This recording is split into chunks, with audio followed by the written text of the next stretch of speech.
Hello everybody, welcome to Mark's Basement Arcade Chat and EM Repair. Big day, Sunday. It's also September 11th, so bad day. Football started. Yay, football. I'm not into sports really. I'm into pinball, but I don't even watch like tournaments or anything like that. I participate in them every now and then, but I don't like watch them. I don't know. I do watch people on Twitch though. Trying to get my Arnold Palmer open. Let's see who pops in chat first and says anything.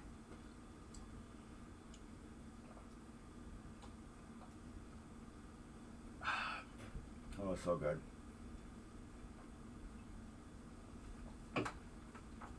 Alright, I have to do one thing on my laptop before we get started. I have to resubscribe to MGC. I'm going to use my Prime sub. Subscribe free, and something should pop up right here pretty soon. And show me. Share.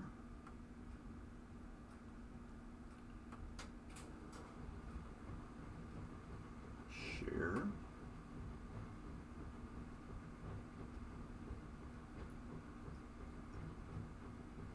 There we go, look at that. Cool. Alright, let's clear that off. Very cool. So, let's bump everything around, get it out of the way. Little Chief, you can see, is sitting there. Might as well switch to two cameras.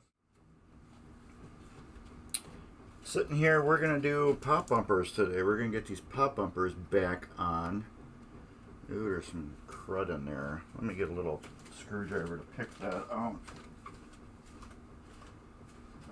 What do I mean by crud? I mean, there's some leftover finishing compound on it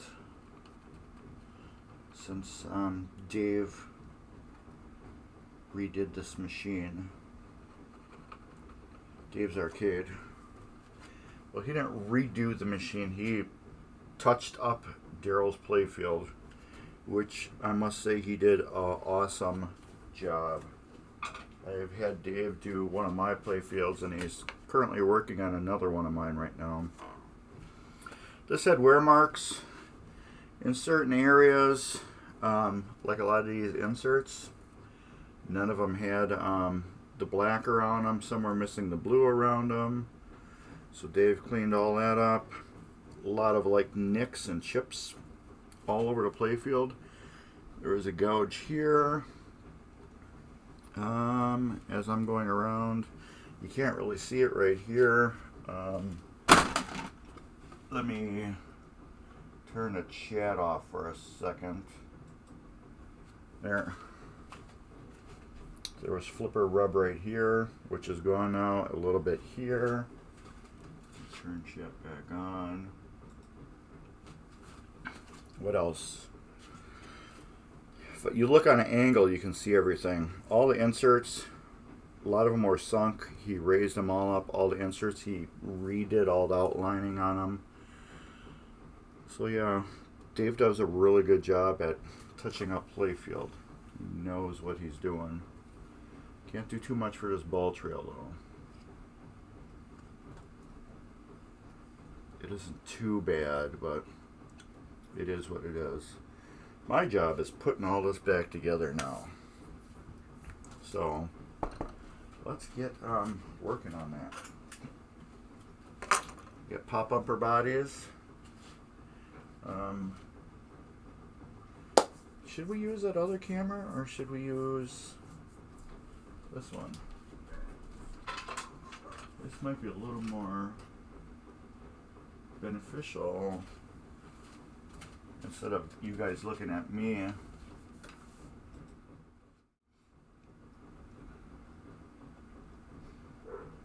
that?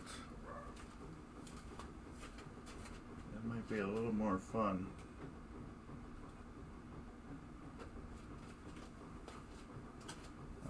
Let's flop those.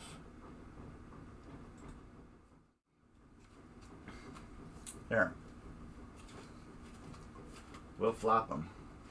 Flip flop them.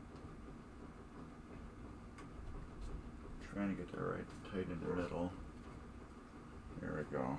Alright. We got our pop bumpers. New bodies, new skirts. We got the lights, which we're reusing all of his LEDs, and no, they are not Comet. They are something else. I'm guessing they are what Marco sells. That's what I'm guessing. So I know Daryl shops Comet, Marco a lot, so I'm guessing he just probably ordered bulbs from Marco, because they don't say actually, these bulbs here say Stern on them.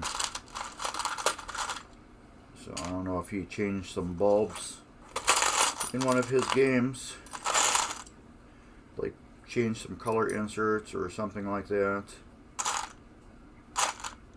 and just kept the bulbs, which there's nothing wrong with doing it. If you got bulbs, reuse them. Okay, I got one more screw I need to find.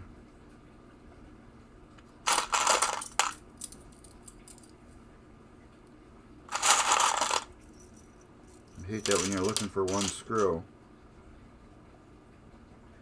and it's just like hiding in plain sight. There it is. Told you. Hiding in plain sight. Alright. Those we don't need. But we do need pop bumper parts, which are springs.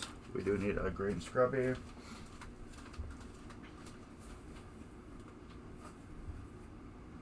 One of these is going to go in the garbage. Let's probably that one. Yeah, that one's falling apart really good. That one can go in the garbage. We use the green scrubby for as we're cleaning these springs off. Those are the bolts that hold it all together.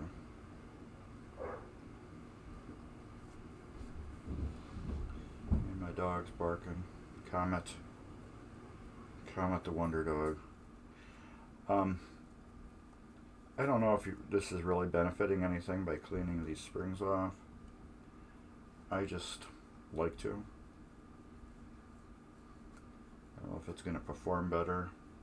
I just realized I'm missing the bottoms for these pop bumpers, so I have to dig those out too. You can reuse the bottoms when you rebuild them.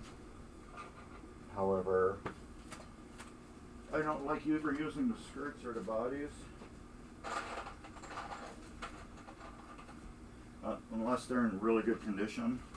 The skirts were in okay condition, but they were faded. They were faded halfway. Let me show you one. You can actually see they're darker here and lighter here, which is weird how it faded.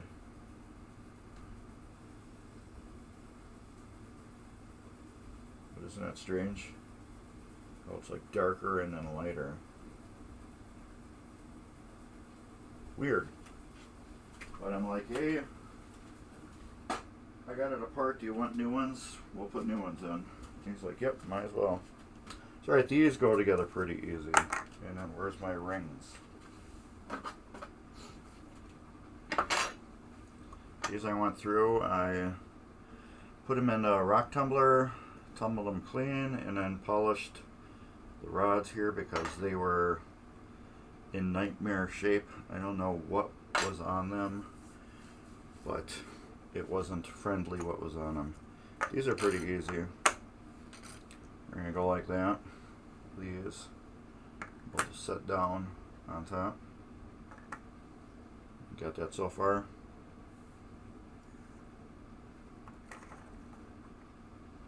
Now these, just slide down right over like that. Spring goes right in the middle. This, there's two upper posts that like stick up, and then there's two that are down. You can see how these are like that. So these will lock into these posts, and these will sit on top of those.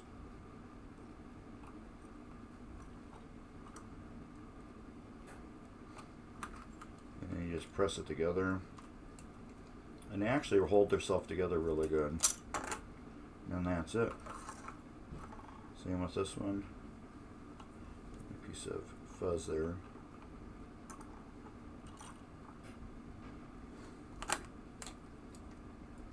And then that's that. I forgot to show you guys how to use Prime. If I can get my mouse where I need to.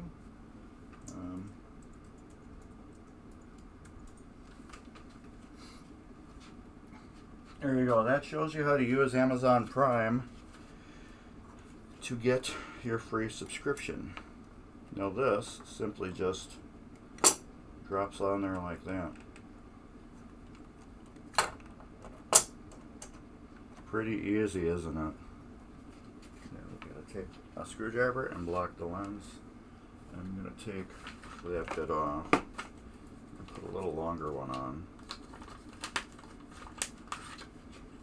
I just like these longer ones.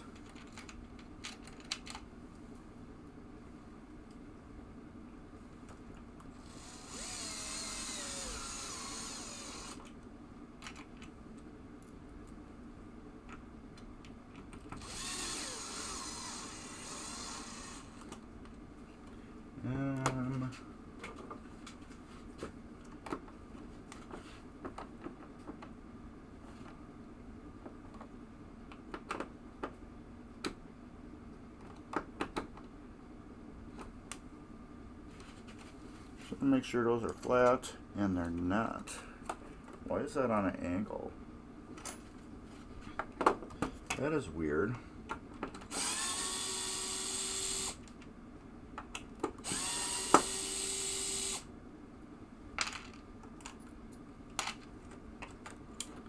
One is sitting on an angle.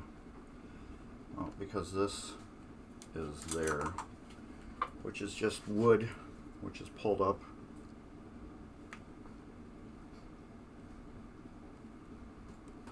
It's making it sit cockeyed. Same right here.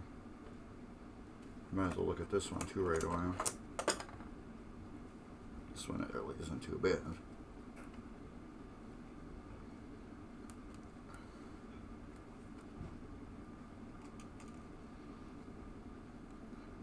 I'm just pushing the wood down. That's all I'm doing. There's nothing odd on here. Yeah, now it's flat.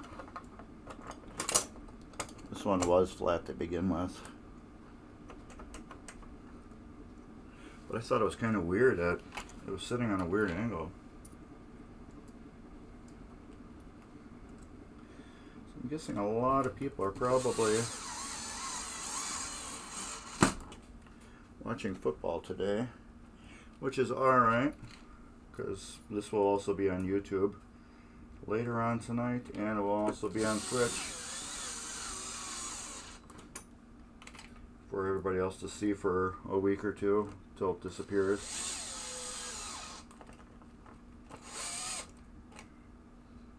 Why are you? There we go. And then this one. Come on. There we go. Let's get that out of there. Those.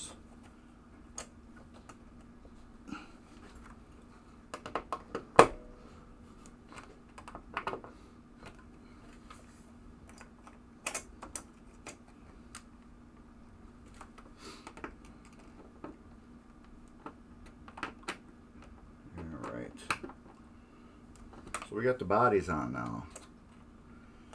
Bodies are all on good, so where they're supposed to be. Now we're going to get my little buzzer, which is just a little Dremel. Where are we? Little Harbor Freight Dremel with an actual Dremel 443-bit on it, and we're going to work on these sockets. I'm going to get in as tight as I can and show you what I'm going to do to the sockets.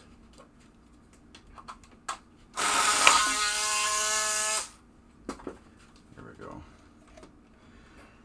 Alright, first of all, let me go on autofocus. There we go. First, the sockets are, they're dirty. I guess I should just look at the camera. They're dirty. The bulbs sit in there loose. Same with this one. This one's really loose.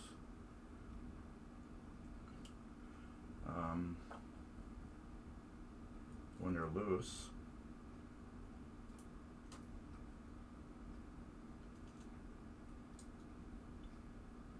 you get intermittent light.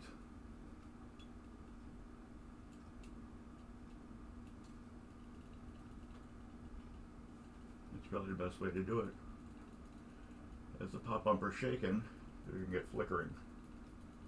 Now you can easily fix this just by tightening this up right in here. But I'm going to show you my way of doing it. First, we're going to clean it. If I can get this cord out from underneath my feet. I'm going to clean it right away.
Okay, what I did was I cleaned inside here.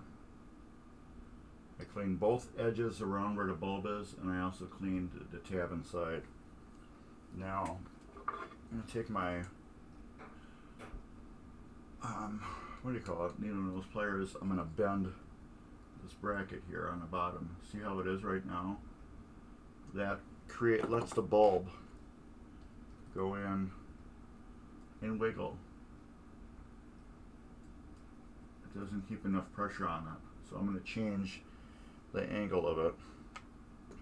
What I'm going to do is, it's kind of hard to show this way. I'm going to just, I'm going to bend it, get it the way I want it. And then I'll show you the comparison between the two.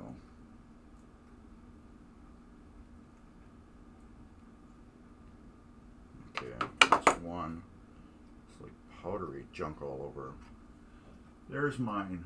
See how I modified it? And there's the factory. Mine, how I modified it, and factory, how it is. There's a good difference. If I'm not blocking them. There we go. Forgot I gotta be over here because the camera's over there. Factory, modified. Now when I put the bulb in, which I should clean off the bottom of it.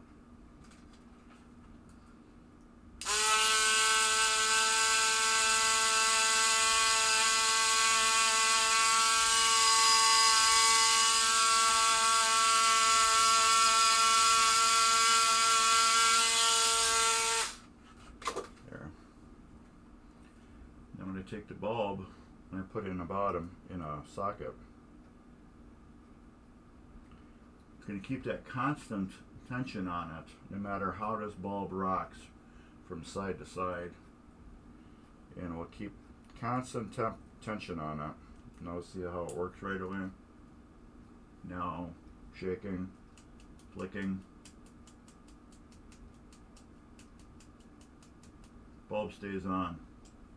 So let's take this one again, and we're going to bend the bracket. This works a little bit better with the smaller needle nose players. And this is how you can save your factory brackets.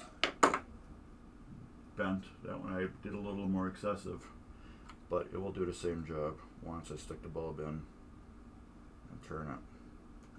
There we go. It's tight in there. Actually, I don't like that.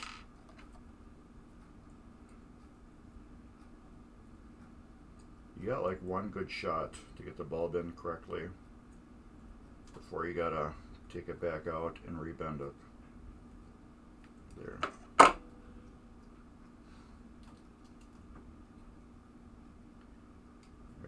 There we go. Now I like that. And then again.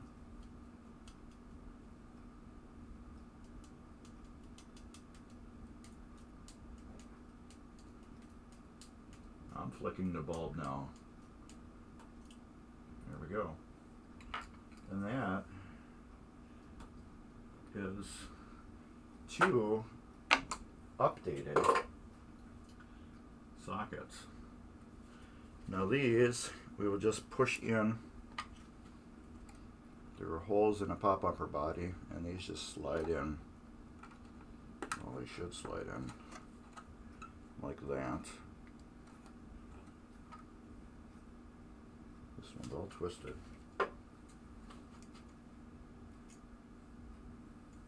That should be good.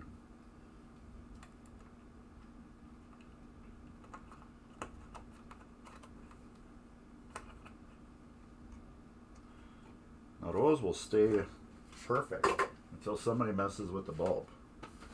If somebody messes with the bulb, we're going to have an issue. Okay, let's take this and flip it over.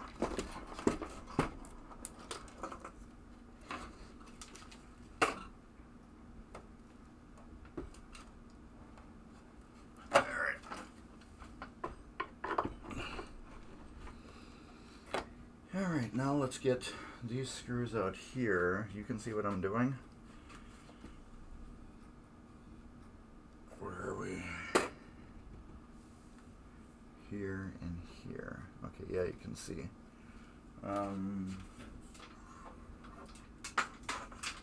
Maybe I will put this onto.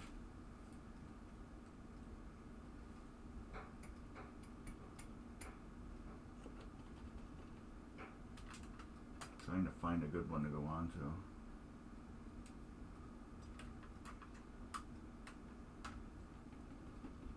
to. Alright, I'm going to put the other camera on to. Which one's better? This one probably. Alright, yes, that's the better one. And I got my table out of the way. I gotta move my table because I gotta get my soldering iron plugged in. I actually need another table. I really do. Let's get that there. This junk out of the way. Let's get my soldering iron plugged in because we were doing some soldering.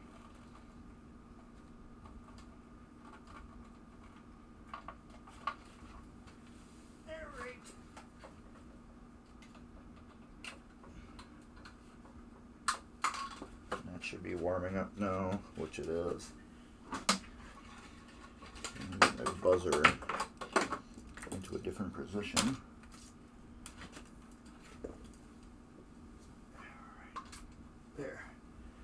Okay, let's get some solder.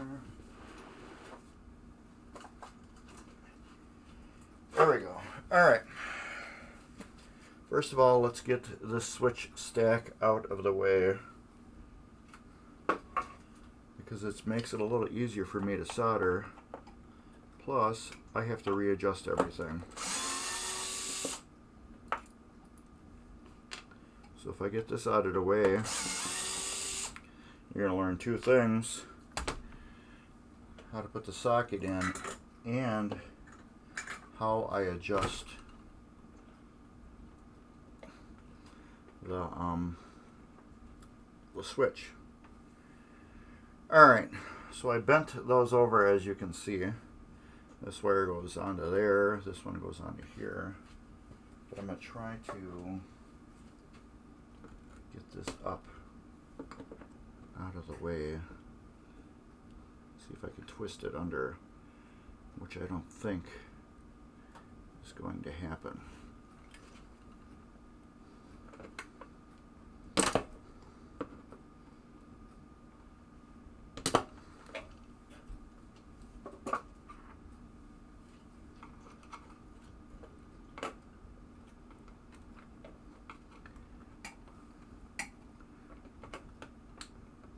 How do we get it? No. Almost.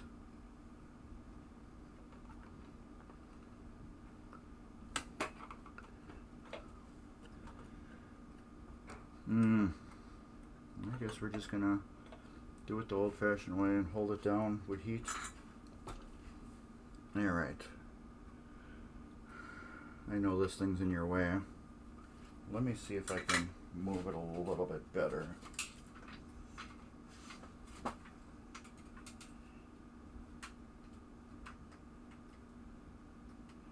There we go. It's a lot better. Alright. So I'm going to hold this down with the screwdriver, so when I heat the ball of solder up that it was originally on the board,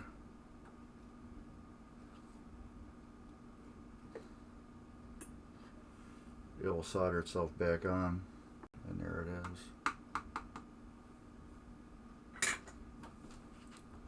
Now this one will go onto here.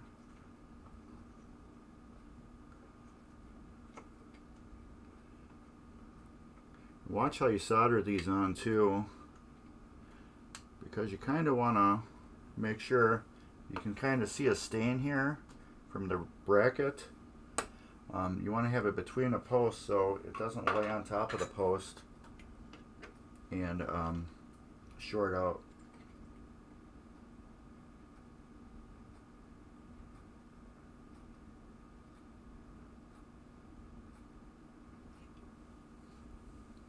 What I did there, the original old solder that was on it,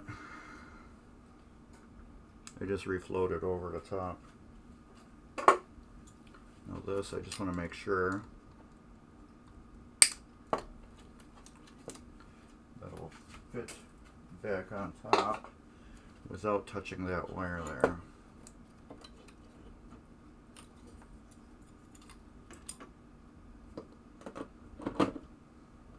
Which is good. It's going right between the two posts there, and it's not touching anything.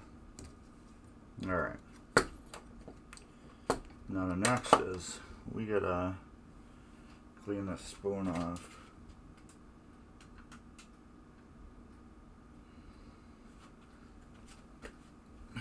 This spoon here, you can see it's just filthy. I don't know what's on it. Get some naphtha. It might be wax residue. If I would put money on it, I would say it's wax residue. That's on it. I just want to get that up a little higher.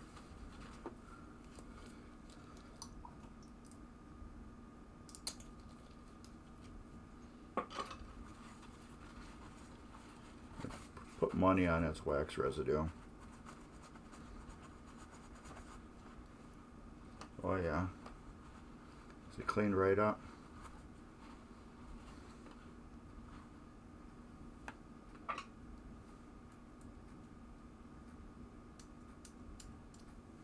So make sure there was nothing in the center there. Alright, that's where wax residue is gone. Let's take the buzzer and clean these contacts right away, since we got it free.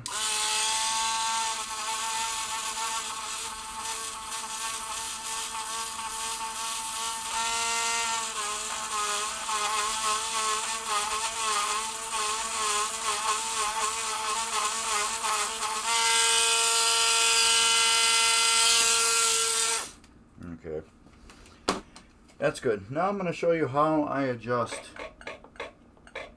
all of this.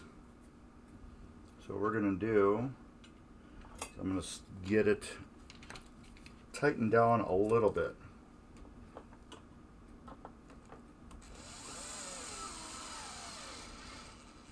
Still want it to move back and forth.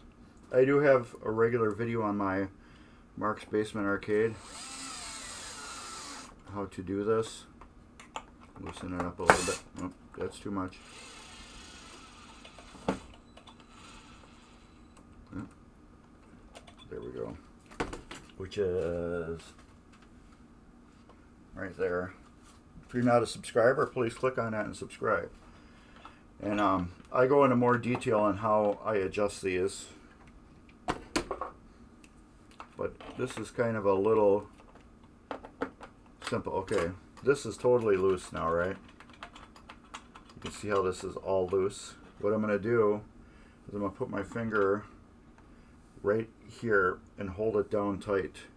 And I'm going to tighten up these screws that hold the switch down. Tighten them up slow and evenly.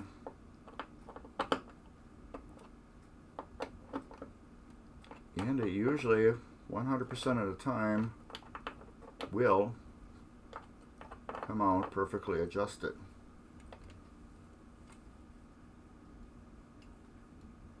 As you can see, I lift this up and the shaft isn't moving. So that's how your pop bumper works. I have to put a little pressure on there. But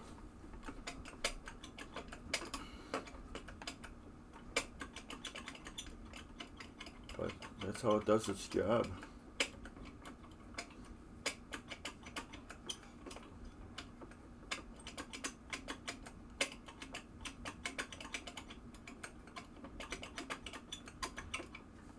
Yeah, it's right in the center. Perfectly in the center, because if it was off center, every time I would lift this up, it would move if it wasn't centered. But you can see how it's perfectly centered now. I just want to make sure that it's kind of sloppy. I want to tighten up the gap on that, make it a little more springy. Not too springy, but a lot more action to it. I'm gonna give that a little bend down. Actually, just a little bend up, maybe.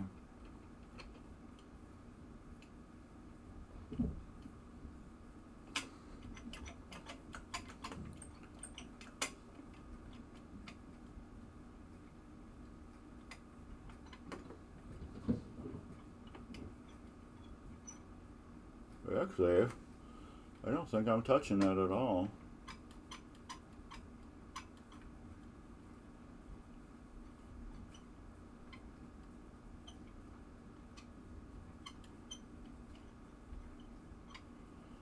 I think no matter where it's hitting the switch enough. Except for there. Well, this is a little crooked.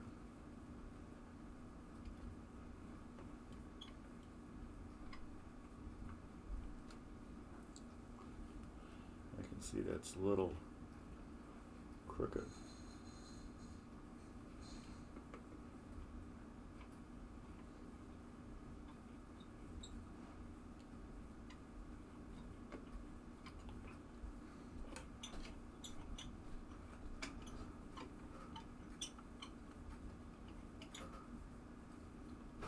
This is in good shape.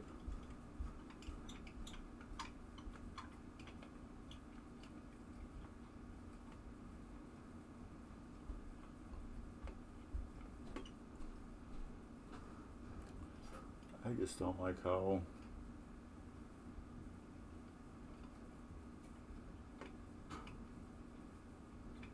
there.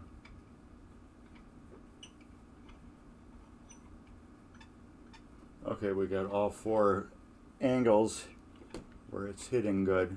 It's moving the switch to activate the pop bumper.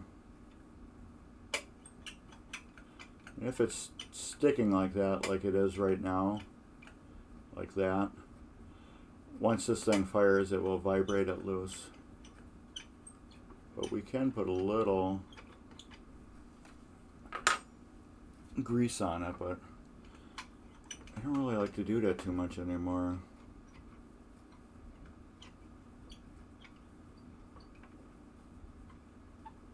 I used to do that a lot. I just don't like to anymore. I don't like to use any lubricants unless I need them. Okay, that's going good. I think that's working perfect. All right. Move the camera down just a little bit. All right, I think that's good. So now we'll take the pop bumper and we'll get it down over the posts.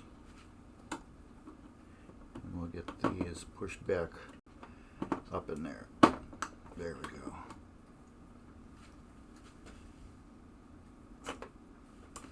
Yes, that's going to do it perfectly. Let's get all the nuts down.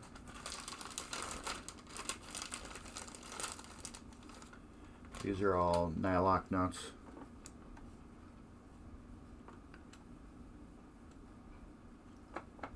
There we go.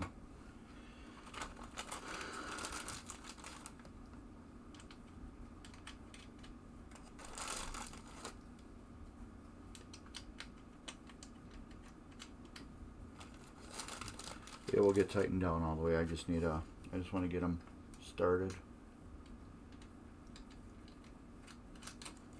And then one more for this one.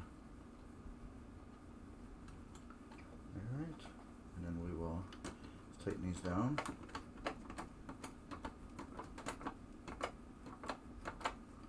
You just tighten them down until they stop, and then you're done. You don't crank them. For the pop bumper body part, these two, you don't crank those down. No need to. These, you tighten them down till they stop too. There we go. Just make sure your pop bumper is down flat.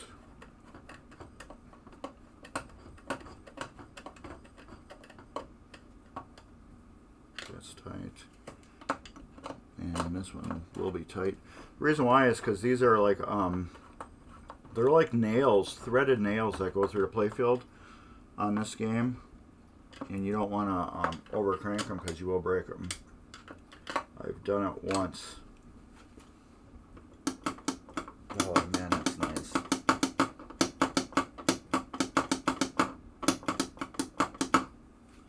That is so nice, like butter. All right, we got one pop bumper down. Let's work on this one now. We're going to do the exact same thing.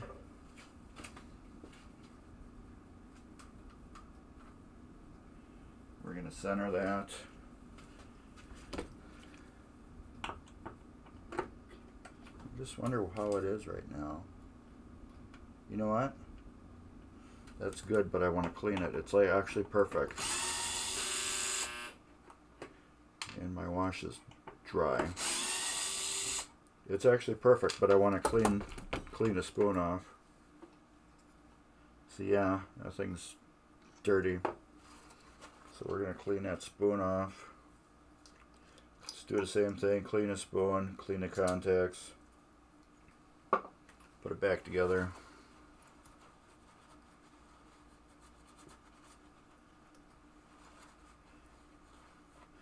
It's got old wax buildup in it.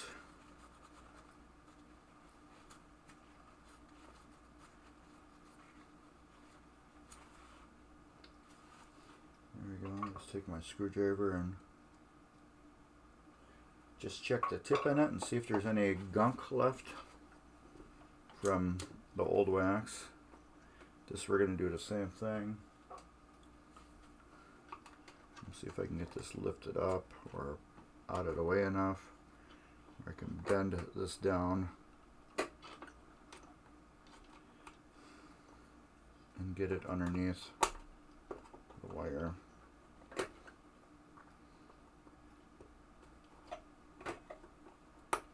There we go.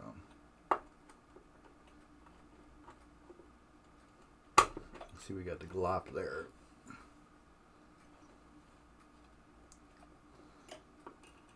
I'll take this.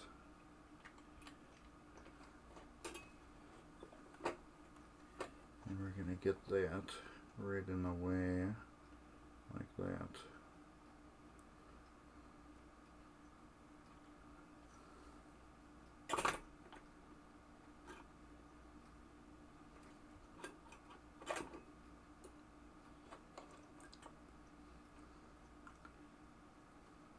Here we go. Yeah, we'll do that. Let's get some solder out.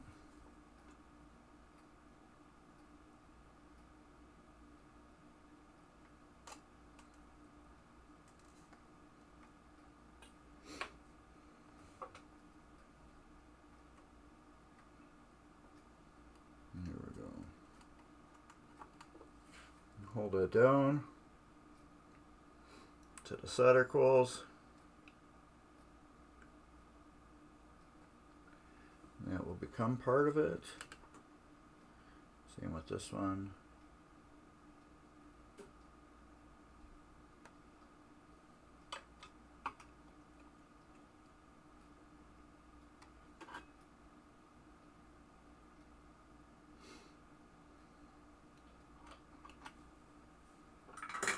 How is that on there? Is that on there good? Oh yeah. That's perfect.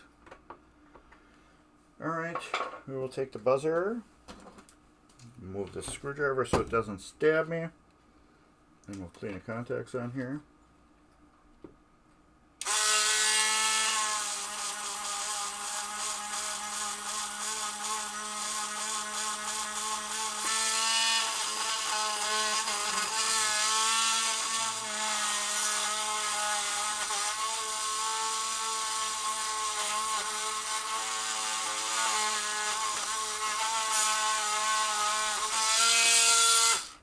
There. Same thing. We'll put that on the top there, get these screws started.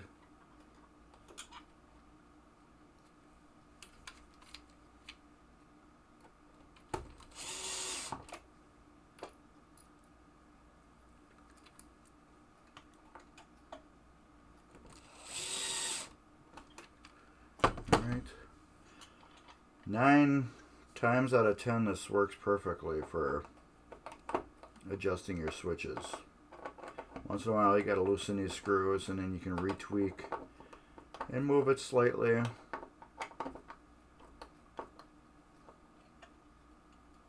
that's perfect again.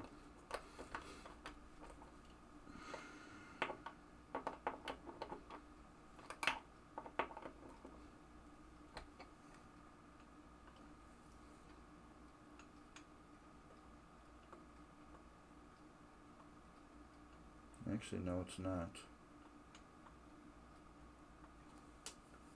I have to move it a little bit. And loosen them. There we go. That one's good. Sometimes you got to tighten up the front one first. I don't like this screw hole, so I think I'm gonna. It's just the screw just doesn't seem to be tight in there, so I think we're gonna wood glue it a little bit.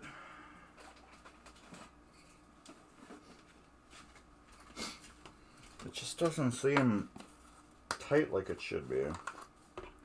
So I think we are gonna repair it.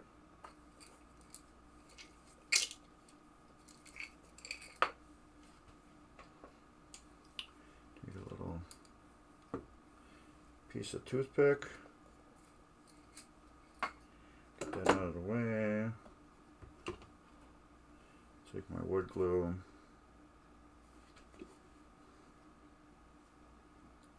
I use wood glue for this because I've stated before, it's wood, it's glue.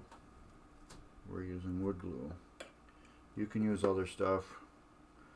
Some people wait till the glue dries and then cut the sticks off. I don't see a need for that. What I like to do is, that glue is in there right now. It's soaking into the wood. As you can see, it's stopped. Oh yeah. It's soaking into the wood. It's becoming part of the wood. So right now I just mashed the toothpick into the glue, which mashed the glue into the wood. So like a day from now or whatever, when you take that screw out, it's going to be all one. Alright, so now we're going to move my screwdriver again so I don't stab myself. Let's see how everything is going. Now this spoon.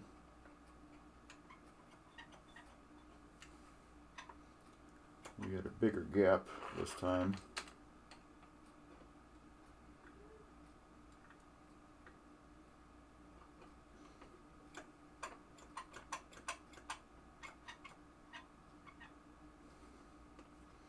The spoon is actually bent up. There we go. Move, move. I know you guys probably can't see that too good. Let me get a flashlight. I want you to see what I'm looking at.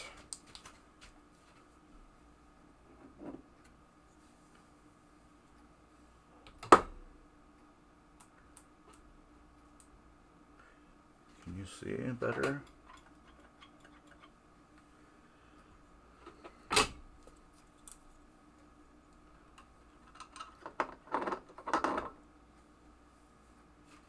Probably no. Yeah, you can see better.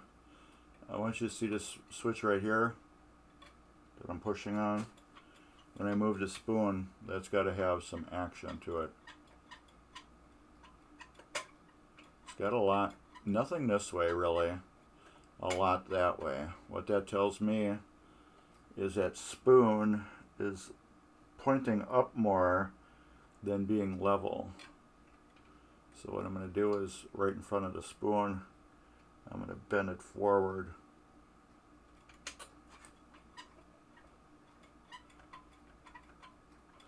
To get more of a arc out of it.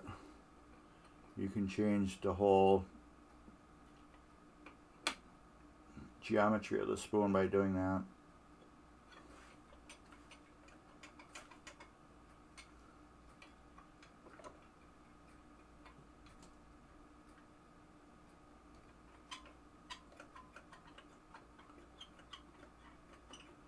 Okay, now I corrected the spoon, I believe.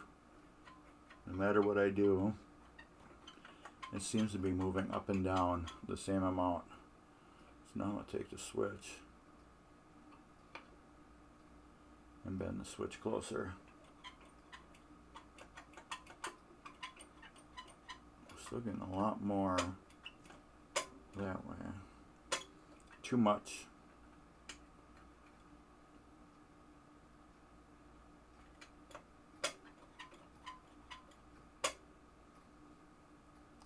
Way too much.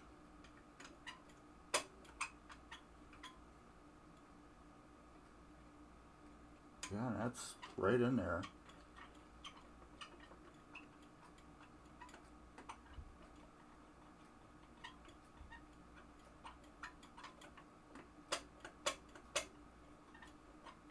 This one I'm probably going to have to put a little grease on it. This is when I use the grease. When we have this issue. This is PBR grease. It's their priority or whatever grease. This is what they used back in the day. Gottlieb used. They kind of recreated it. There. Just that little bit keeps it from sticking. Let's roll it on there. There.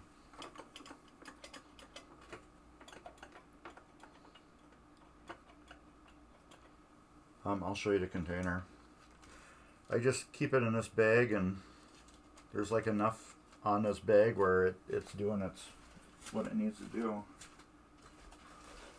It's called PBR grease. It's from the Pinball resource.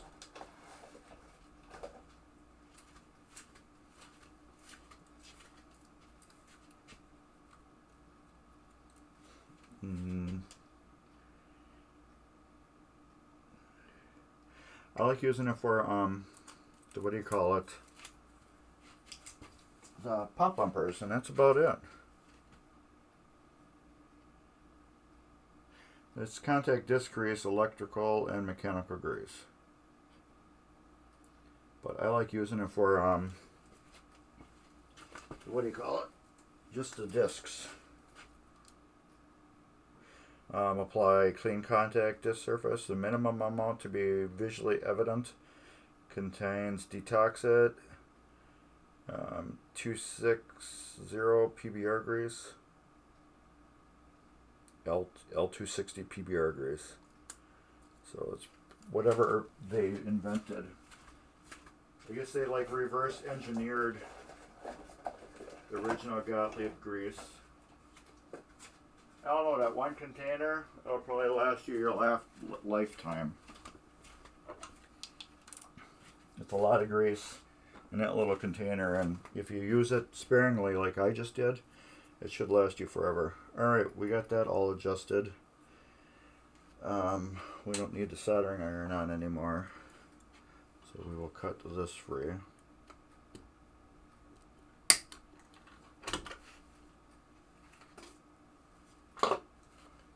Get this remounted. And remember what the wires I showed you.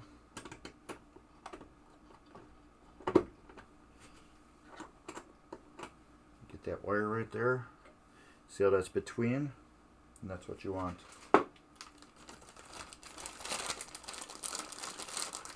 We gotta get going. We got a couple other things I want to do. Put that on there. I should have just did one pop bumper.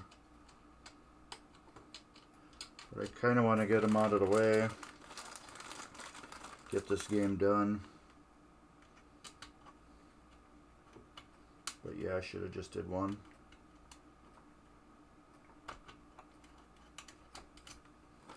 But we're gonna at least do 2 more mechs today.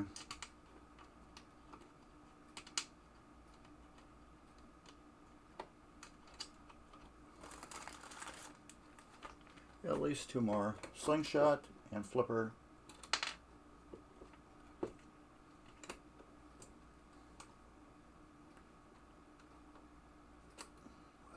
Come on.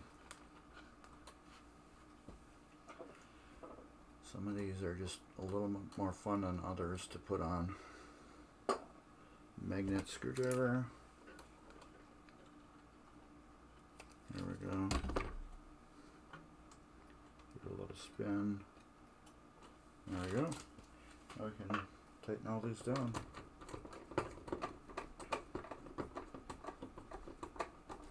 Again, with those, you just want to tighten and stop. Same with these. Tighten, stop.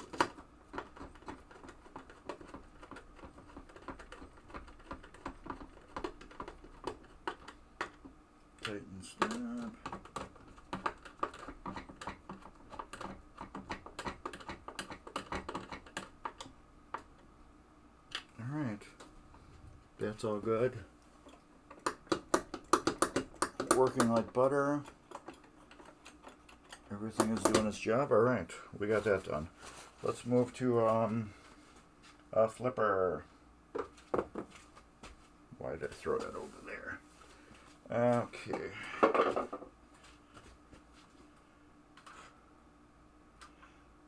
That mech right here. I was going to rebuild it on the thing. Hey, what's up, Turbo? What's up, Ryan?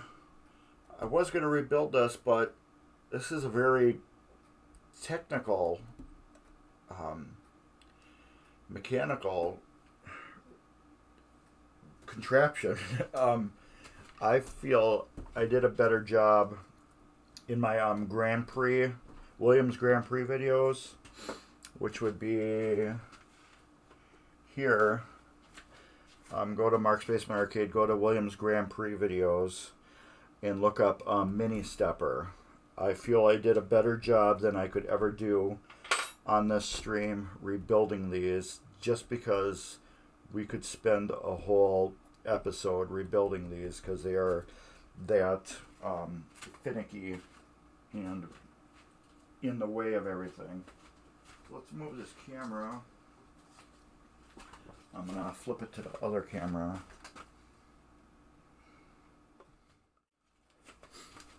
What's up, Ryan? What you doing today? You got TX sector dialed in with the shooter rod yet? Or are you still trying to figure that out? I've had it before where the whole contraption was dirty, and it was making it act weird when you would shoot it, because the shooter rod actually was dirty. I don't know if you tried that yet. Okay, we're charging? Yes, we are.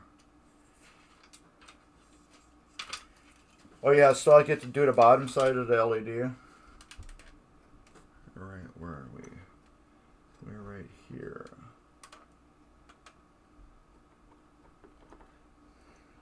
Am I going to be in my own way? I know it's going to look awesome when you get done with it, though. I have not played that game yet. I want to play it. Are you still trading with Dave on that? Or you haven't decided yet? Because I remember there was a slight trade possibly in the works for that game. Alright. Let's get my cord out of the way. Flipper. We're going to work on one of the flippers. And I unplugged my... No, I didn't. I'm talking to myself. Here we go. Flipper rebuild kit. Alright, we are gonna... Let's get these out of the way first. Bolts I'm removing now.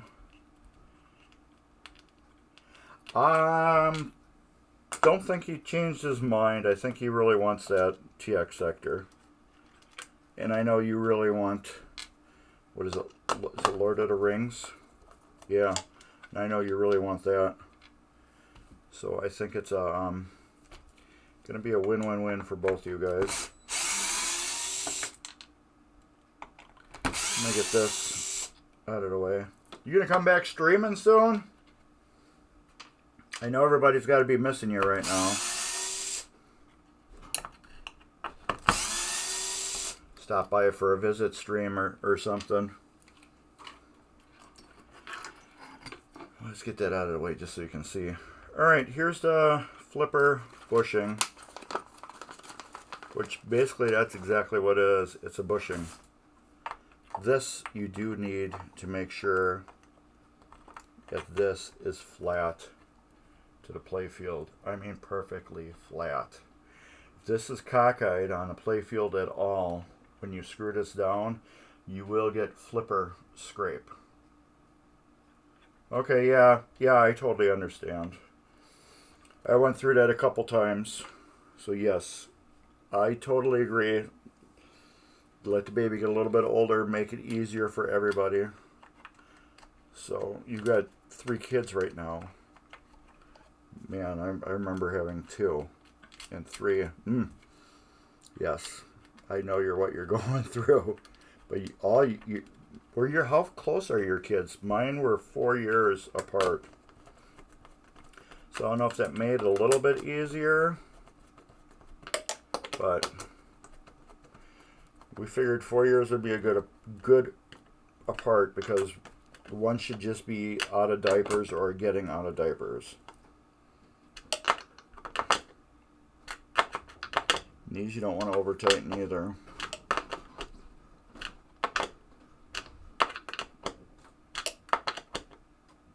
I just want to make sure that it's flat against the playfield.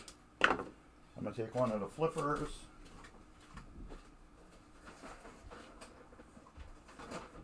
Put it up through the playfield and feel if I got scrape. Okay, 2 years, yeah. So yes, you need some time off. And I can feel that I don't have any flipper. It's even. Okay, good. So I have that perfectly flat on a playfield, and that's what this is. It's the flipper bushing. It's the through point between the playfield and the flipper mech. So that is perfect. All right, we got that good. We're going to put a new EOS switch on it, which is here. We're going to unscrew that, get that off, put a new EOS in. EOS stands for end of stroke. And that's exactly what it is. At the end of the flipper stroke, you want the switch to open up. And if you notice this, you notice the coil here, it's got 3 sets of wires on it.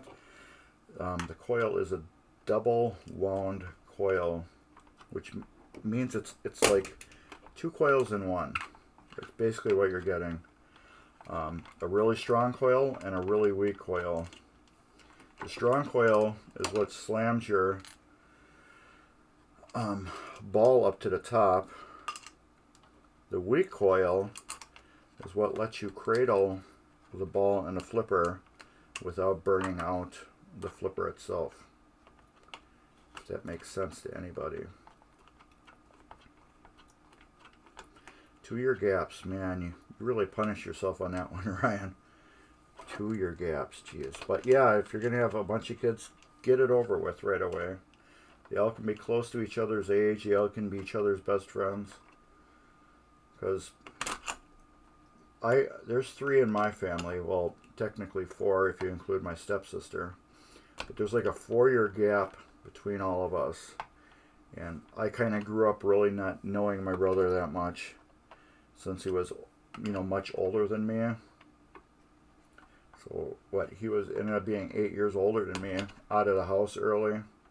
So it's like I didn't really know my brother. So I like that 2-year gap, but yeah, it's some punishment on yourself. 2 years having little kids that young for such a long span too.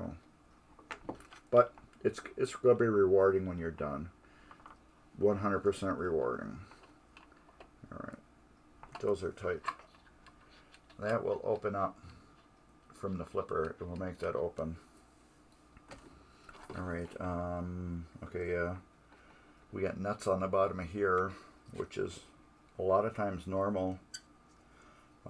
They put nuts on the bottom because a lot of times with the flippers they would be so violent they would actually strip out those holes. It's either that or when people were rebuilding them, they were stripping out the holes. So I see them with nuts on sometimes, and I see them without nuts. Open between one of the 3. Oh, I would think one of your kids are going to help you, but you know how that works. My sister, and she ended up being forced into helping my ma, because between me and my brother, my sister kind of used my ma her whole life for money and everything. So my brother and I said that my sister was gonna end up taking care of my mom when she gets older, whether she liked it or not. So that's kind of how it ended up with my mom and my sister. We're like, well, you took her money her whole life. You know, everything she made, you kept taking her money and never giving it back to her. So, you can live with her and take care of her, and that's what happened. All right. Ooh, look at that. It's one piece, and that shouldn't be. Oh, that's mushroomed in there good. So the coil sleeve came out with the coil stop, which is good. It wasn't stuck inside the coil, and I can't even get it out. I'll get it out later. But yeah, this coil stop is mushroomed inside there. So, and this was getting wore out right here too. Almost broke through. These I doubt they have ever been rebuilt. I highly doubt they ever been rebuilt. Alright, where there it goes. I was looking for my blue towels. Yeah, your kids are going to do good, Ryan. You guys are great parents. I believe all three of them. We'll be taking care of you guys when you're older.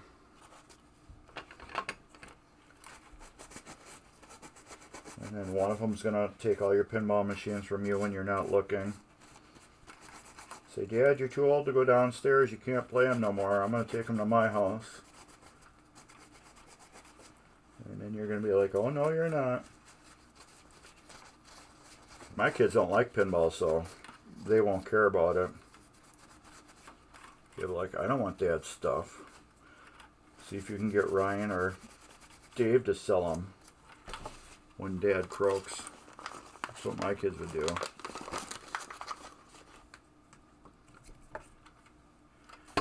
Alright. Get the new coil stop out.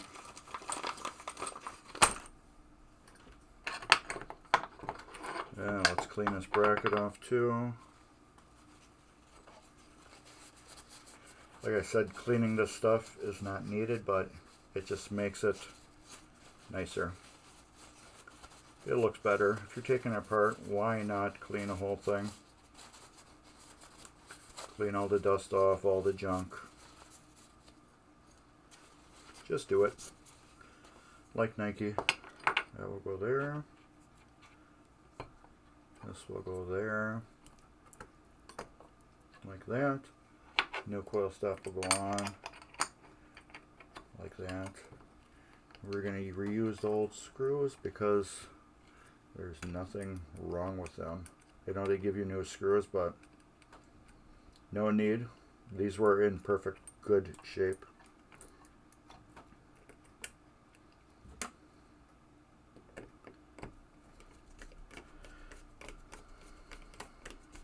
These were in perfectly good shape. If they're stripped out or bad, I'd replace the screws. New ones I'll just throw in my parts bin and we'll reuse them on something else maybe someday. Something else will need it. Oh yeah, that's tight. There we go, yeah, that's tight. This, I do gotta unloosen these. Because this bracket here is crooked.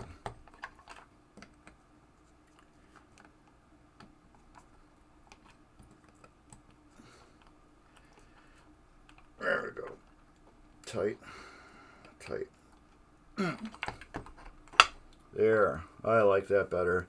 This front nose bracket was off a little bit, so I could see a big gap on this side, and this side was tight. So I want both of these to be tight against the coil, not like one off like that, or you know what I mean. So now we'll get these screws in after I just drop the tool that tightens these down. So yeah, I don't know why on some machines they put these in and other machines they didn't. But I'm thinking later on production, they want more to these, which is alright with me. It's just extra insurance on this assembly being as tight as possible. It goes like that, it goes like that. Alright, now we'll just get that out of the way. And we're gonna tin up the EOS, which mean tin is we're gonna hold heat to it. We're gonna put a little solder on it and get that all nice and coated with solder.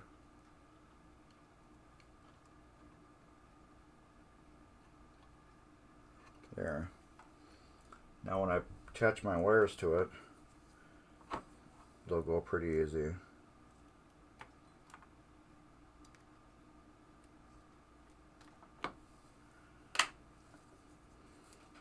That.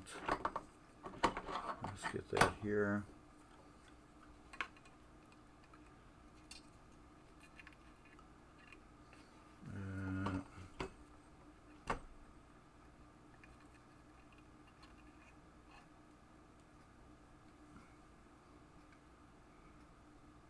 Hold it on, give it a good tug.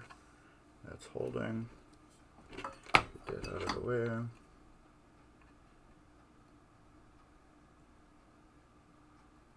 Come on, there we go. Oh, crap. Knocked it right off.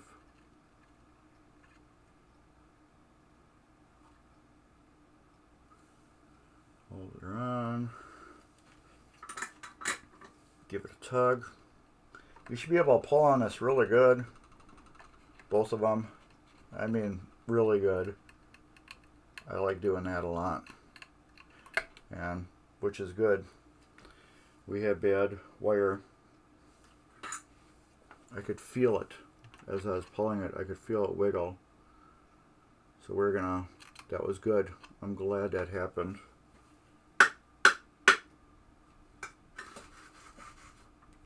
That is why I always say, get a little violent with your stuff once in a while. When you're rebuilding things, get a little violent with it because you want to eliminate any weak points in your system. And I just found that one, which was awesome. So that probably would end up vibrating loose and breaking. So now we're going to tin this wire.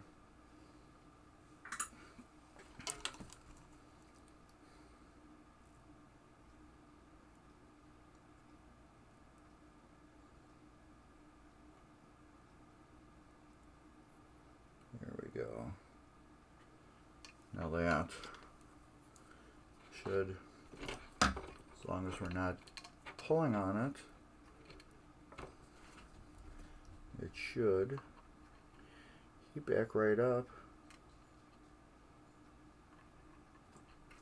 and flow on nice to the EOS like that. Give her a wiggle. That is tight on there now.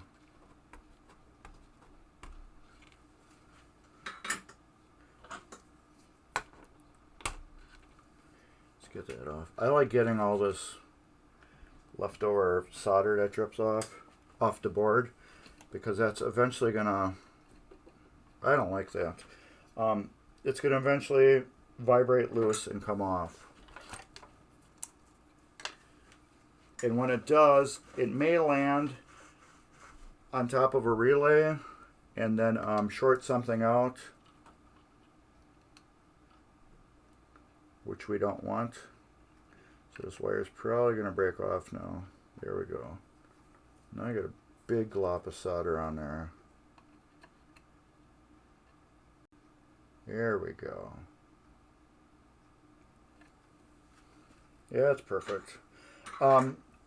Any of the solder that's stuck to the board here, when you're rebuilding stuff and you drip solder, get that off, because that will probably end up vibrating loose and dropping into like your score motor or a relay that's on the board underneath here, and screw something up on your machine.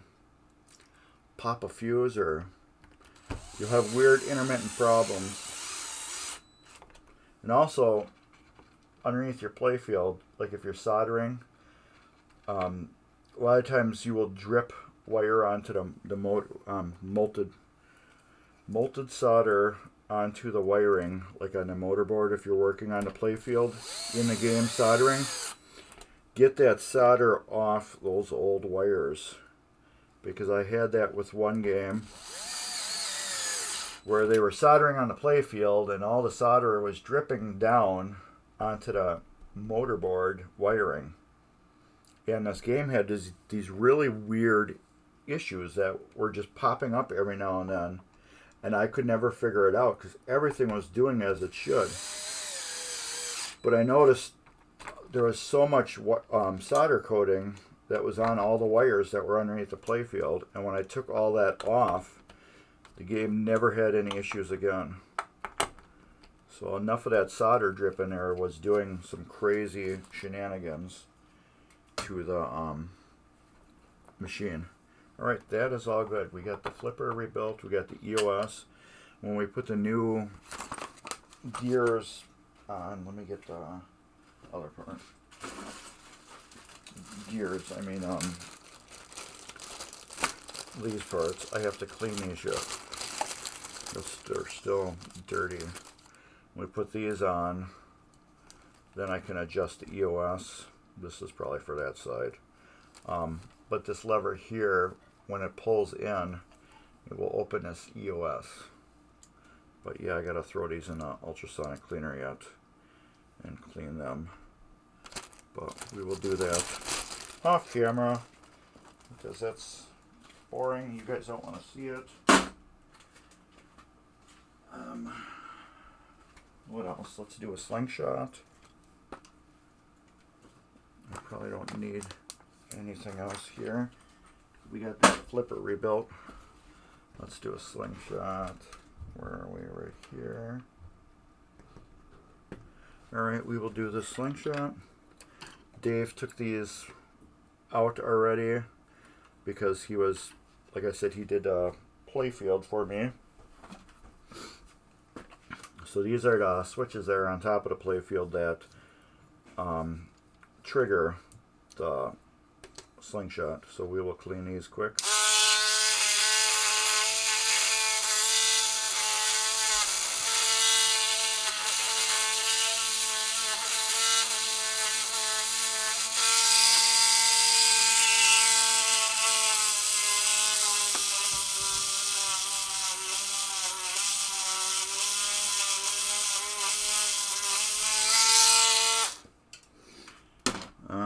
Let's clean them off right away too, because I got wax all over them. Might as well.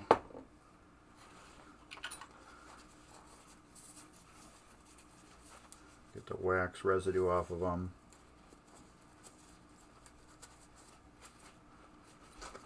There, look at that, icky. It's a lot of wax. We're cleaning it now, so when I assemble it, we won't have all this junk in the way. Okay, those are clean. Lid's on tight. We could put, I'll just leave them out of the way. We get these 4 screws out here. Hey, Borg Dog, what's up? Nice to see ya. We're rebuilding Daryl's little Chief right now. We're getting in the final stretch of getting it rebuilt and getting it back to Daryl so I can get a new project in. Let me get my coil sleeves out.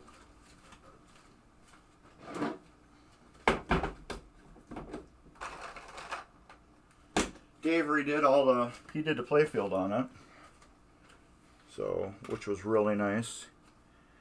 He repainted the playfield, touched it up, did all the fixing of all the issues of paint scraping and chipping and all that good stuff that was happening to the playfield.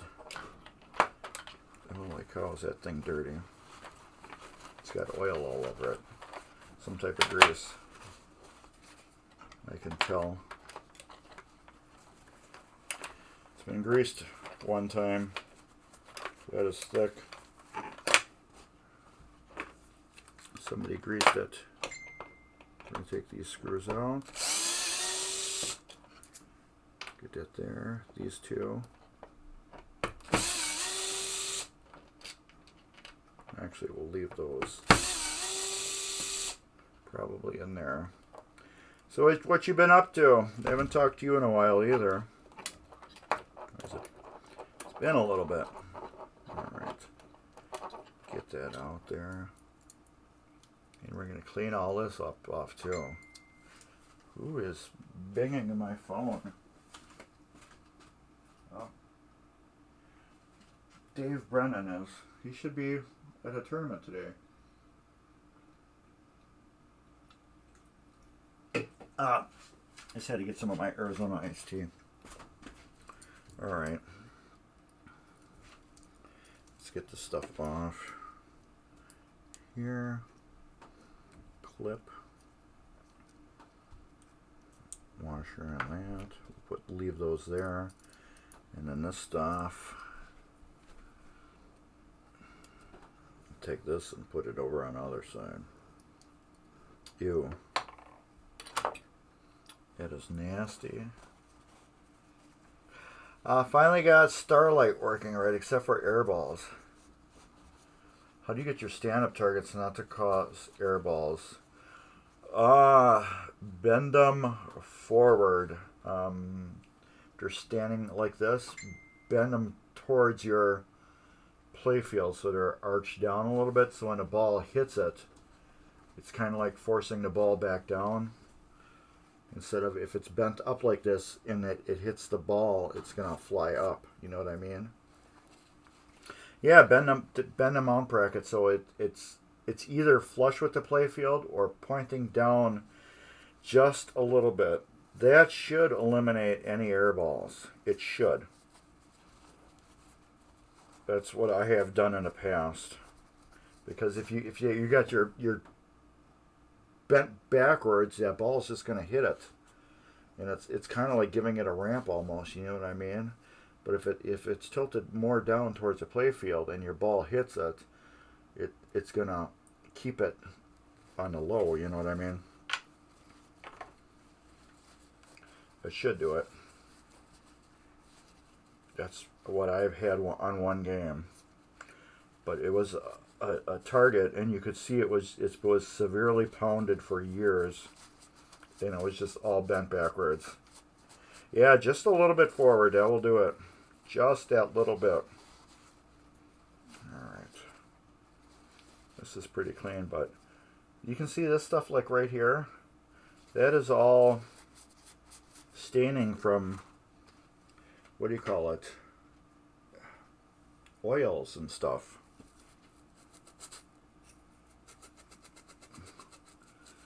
That's what that is. It's from people putting grease and stuff on it over the years. It gives it that stain. It's like it etches the metal. I like giving these a nice polish because this is what hits the rubber. This is the part that's up on top. You want to make sure this is nice and clean, because if it has any nicks or whatever on it, you're going to end up tearing your rubber. You don't want to do that. Keep taking your machine apart to fix ripped rubber. Alright, I need a Q-tip and we're going to clean out that hole. Might as well just bring them over here.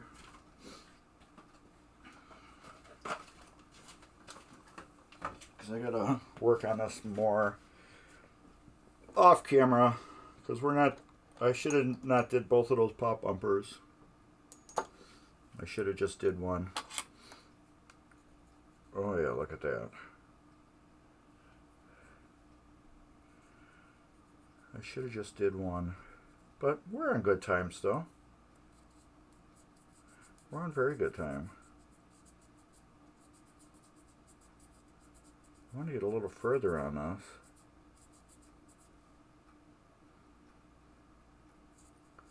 Maybe we can get a little bit more. Oh, not get all that extra grease off.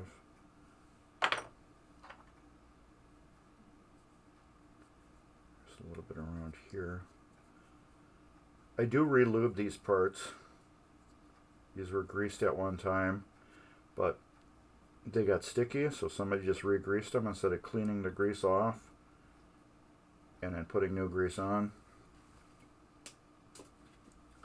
which corrects the problems.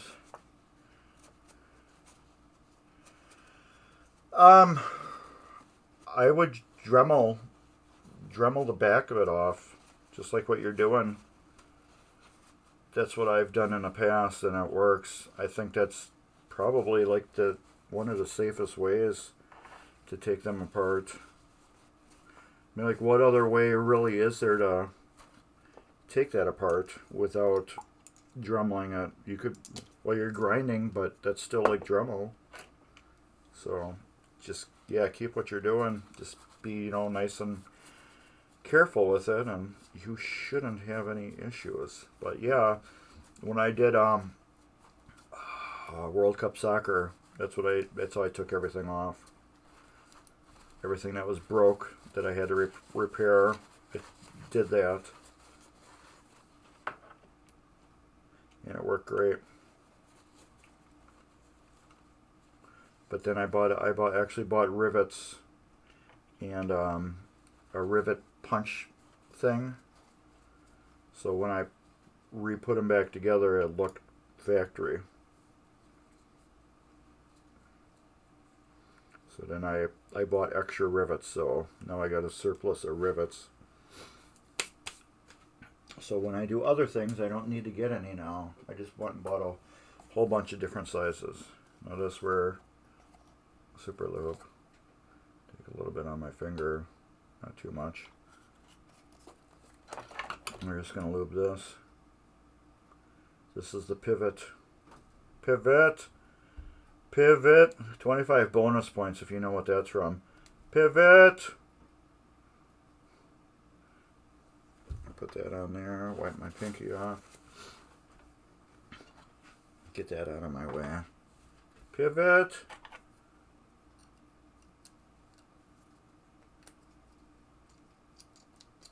And I did that wrong. I always do that wrong. Well, I had it wrong. That's why I did it wrong. Dummy. Goes like that. Alright. And then you go back on here. This doesn't need to be lubricated because that's fiber bushing. Move a couch like you know what I'm talking about. Pivot. Yes, moving the couch, Ross. Friends episode. Pivot. Yeah, it was classic. Alright, that's all clean. Let's buzz this clean.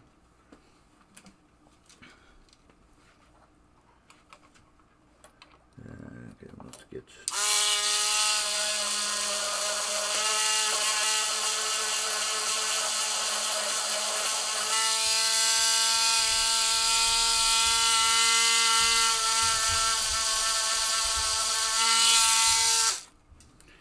Alright, that's good now.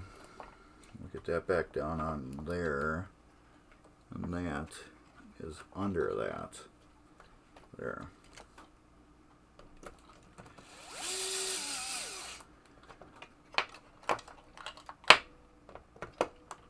Get that back there. That there. What the hell is that screw for? I guess that was for right there. That's the only odd one. I like how I talk to myself and I answer myself. I do that a lot. Keeps myself company. Alright. Let's get these. Well, let's just leave them together. Let's get this apart. Yeah, dummy. Got the nuts on the back. That's how you snap them, too. Also, when I say the nuts on here, Gottlieb, like, where'd it go? Gottlieb liked using them things on the steppers. There's like a pivot. It's like a screw, but on the other side of the screw is actually a nut. So on their steppers, if you ever see like a screw that you can take out, look on the other side on Gottlieb, and I guarantee there will probably be a nut on the other side. And that's how everybody breaks that part of the stepper. A lot of people were like, I didn't know there was a nut on here, and I tried to loosen it to adjust it, and I broke it off. But yeah, it's a common thing on Gottlieb to break that screw. Let's get that there. Get that out of here. Get this cleaned off. This is in perfect condition. This game is actually really solid condition. It's just the playfield. It's a little whacked out. But Dave Brennan fixed that. Let's get that there. No, we're like that. I mix those up once in a while.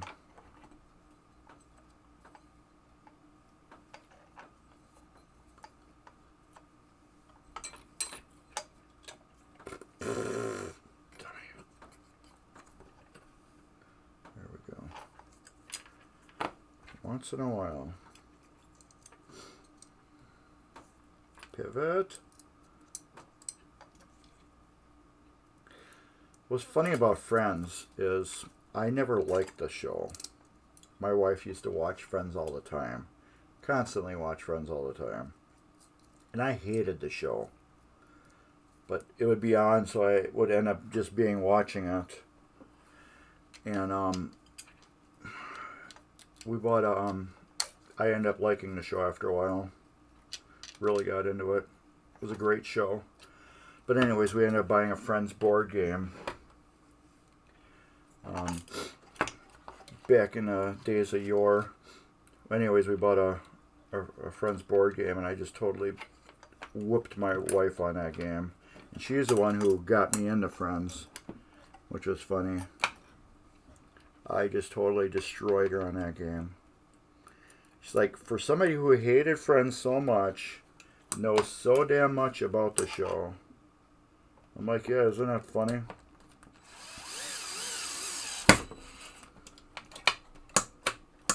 Alright, so let's get those in there. And we'll get those posts back on too. Well, I'm going to have to post the switches since they're out. They got to go back in there anyway.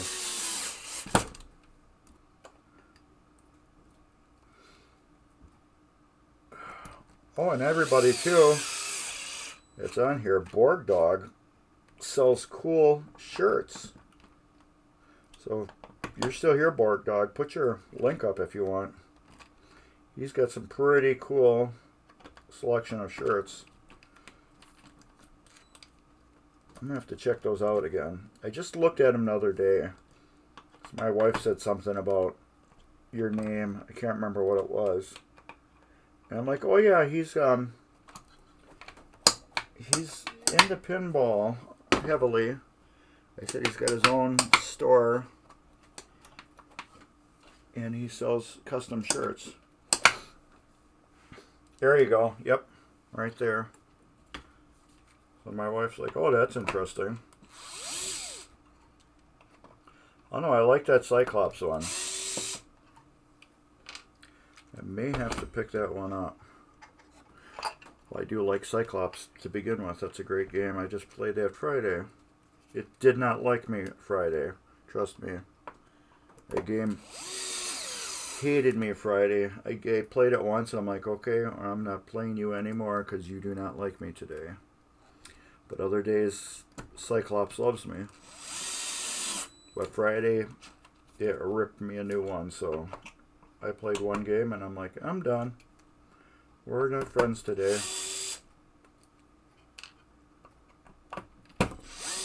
So we played Gladiator by Dave's house. Very interesting game. I really never gave it much attention. But Dave learned some new rules on it that he didn't even know before. And that game actually has a really deep set of rules. Of tricks you can do to get things going in that game. Learned a lot. And Dave's like, after we were done, he's like, what do you think of Gladiators? I'm like, well, I think I don't need to play it again for a long time. And he's like, you didn't like it? I'm like, no, it's just, I played it for 2 straight hours today, and I don't want to play it anymore for a long time. It's a great game. It's different. It's something I never would just walk up and play. But that's why I like going over by Dave's house, because he brings out different games that I normally don't play. And I play them, and I learn to appreciate more of the game. Okay, I'll have to check that out. I do like collecting t-shirts, but my problem is I have so damn many of them right now. It's crazy. I have boxes that I haven't looked at in years of t-shirts from when we moved. That's working perfect. Okay, we got this fixed. We have both pop bumpers up. We have the saucer fixed. I have to add that mod on there yet. We could go through. I don't even think I'm going to do the relays. I'm going to do those off camera. So I think this gate relay, maybe we could do that. Let's do that. Here we go, gate relay. Let's see what this thing's about. Okay, it's got a wire that comes through it. Let's see what this is about. There's a lot to it.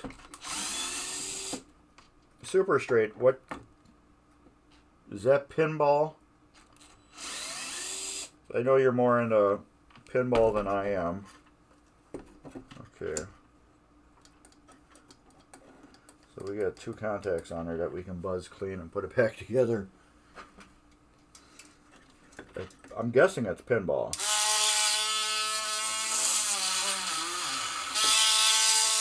And no, we're not gonna get the buzzer in there.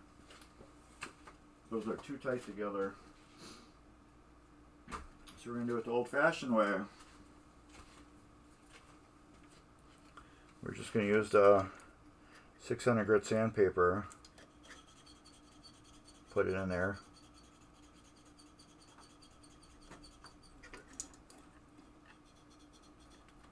And clean the contacts. The way I used to do it,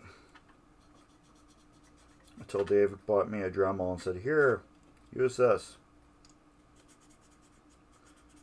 And since then I haven't looked back.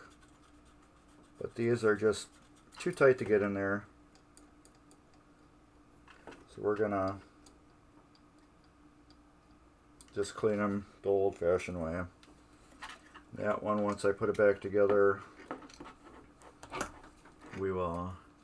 Okay, that's why I don't know nothing about it. I never got into Sonic. I don't know if I've ever seen any besides, Dave's house. I don't know if I've ever seen. I believe I saw Zacharias as a kid. I believe I've seen them because that voice,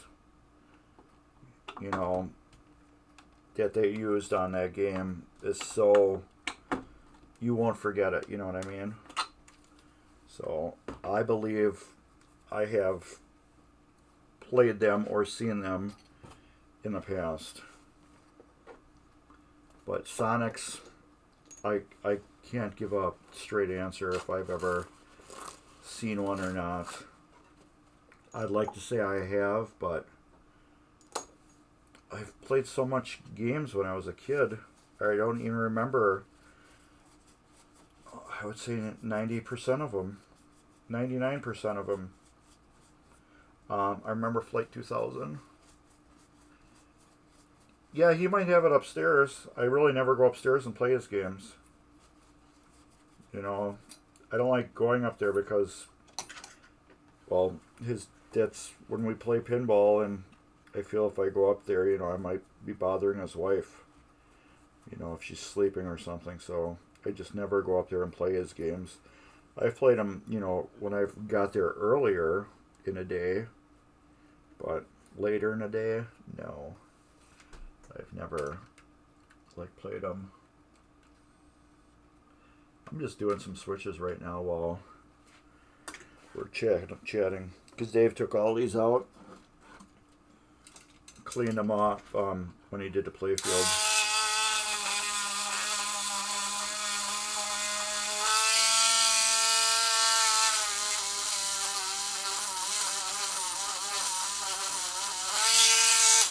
So these are things I just got to put back together anyways. But this one's just all bent to crap. I can turn my soldering iron off. That's just all bent nasty. Let me see, it goes from here. I don't know, Dave was talking about maybe getting rid of one of his games upstairs. I think that air something game he was talking about, possibly air something. I think he said it's his rarest game, but it might not be one of the best games. Because Dave just got Solar Fire back. I just gave him Solar Fire back. So he's got that back. He's working on Ali. So he needs a spot for that. And then he's got a couple other games. And then he just bought a Secret Service. So that he needs room for. So, but the one he was talking about getting rid of was upstairs. So I don't know why get rid of something upstairs that's like not in a way. But I guess if you're not playing it and enjoying it as much as you normally would, I guess it would be time to let it go. Let it go to somebody who really wants it and really looking for it. You know what I mean, Vern?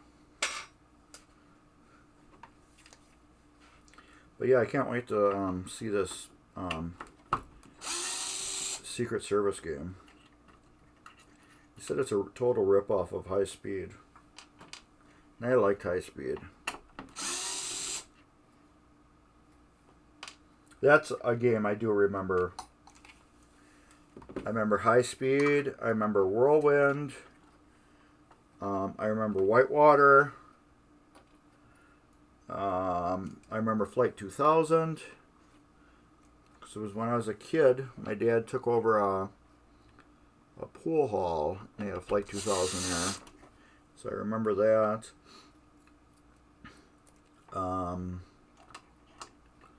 What else? I remember, you know, certain ones that were like that. I guess more of the new, more modern ones. I don't know if I ever remember seeing one of like a cyclone or a hurricane out in the wild, or comet I might have. But yeah, there's some of those games I do remember. Addams Family I totally remember seeing. Twilight Zone I remember. But those were like ones that were plastered all over. But I remember going to a place called Petrov's. It was a bowling alley when I was a kid. And I played A lot of pinball there. I have no idea what the hell I played though. But I remember if you picked up the front end of the game and dropped it, you know, lifted up and dropped it down, you could get free credits. So we used to do that a lot. So that's probably why I played pinball a lot. Because of, well, if you're getting free games, you play them, you know. That'd be one of the things to do. Play free games if you got them.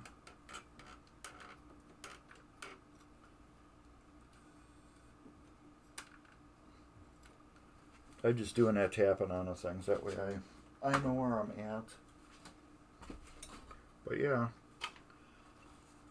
I wish I could remember some of those pinball machines. I remember Pinbot. Never liked Pinbot.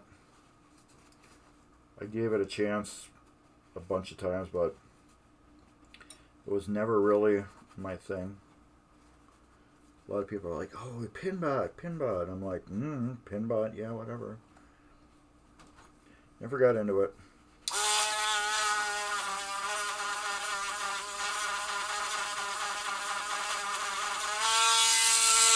But then, hey, I got I have a Beatles that a lot of people don't like either, and I love it. Actually, my Beatles is right there. Yeah, as you can see, I can't play it right now. Here's my victory. That was Ryan's TurboGrafx 7. That was his game. And then there's my comment. Cyclone. And Elf. Where are we?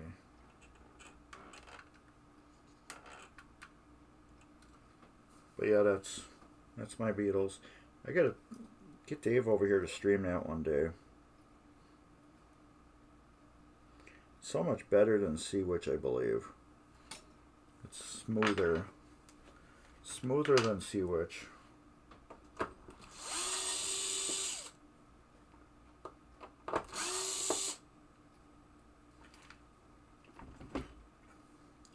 I was contemplating on maybe selling Cyclone, and everybody says keep that one. Everybody likes that game. So yeah, maybe I will keep Cyclone. I just know it's worth a ton of cash right now. And it's fully working since I got the board rebuilt on it. I gotta find these switches too. I get a bag of them right here. All these switches I took off. Well, not switches, rollovers. And I don't remember, well, these, I don't remember where they all go. I get a ton of them. And they all look to be exactly the same so far. Except for that one. That one I know is probably a lane.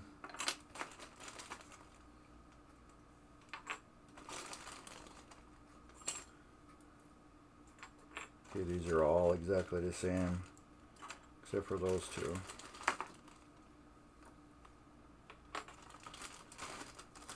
Yeah, so these are two of the in lanes or out lanes. Where are we? Right here.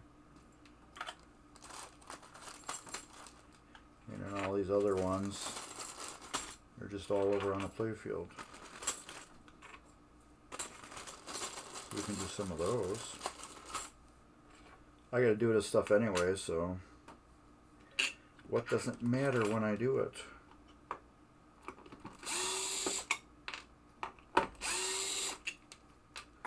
Might as well do it now since we're here. Beatles is nice. Picked up a Sea Witch. Yeah, Sea Witch is, for what it is, it's a great game. But when they, hold on. But when they compare it to Beatles, well, you know, I don't need it. I have a Sea Witch. I'm like, well, they are two different machines. they're not the same machine at all. A lot of people are like, well, Bewitch and Beatles, Seawitch, same machine. Well, they're not actually. There's nothing is lined up exactly the same.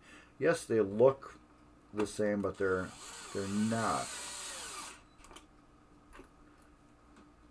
But I still go, when I go by Dave's house, I still play Seawitch on occasion.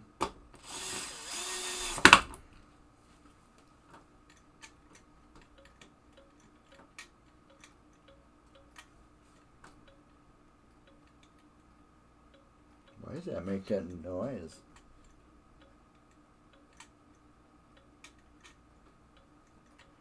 That is just like so tight. I just picked up a playfield for Liberty Bell.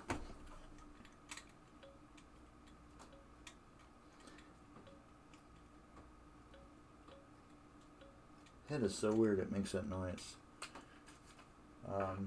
I got a customer who got a Liberty Bell, and I just found a really nice populated, pretty much populated playfield for Liberty Bell.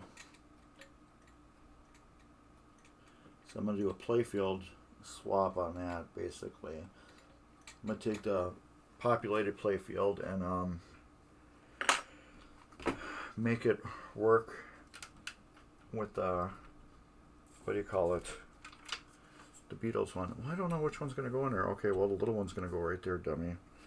So yeah, I'm going to do that.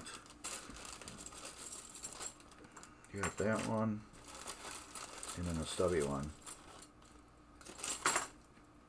So yeah, whatever is good on either machine will go onto the new playfield. Or it will like stay on the new playfield. It's not really new, but it's in 10,000 times better shape than the original Liberty Bell they have.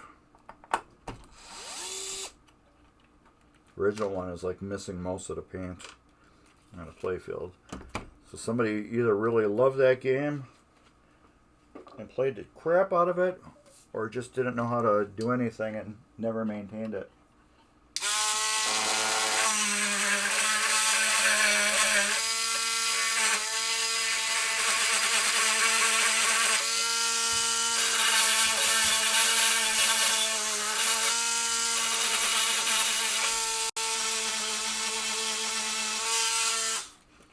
One of the two.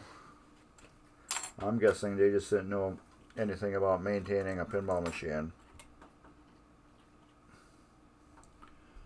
and destroyed it. That's my educated guess. I got one more. Let's get those screws out.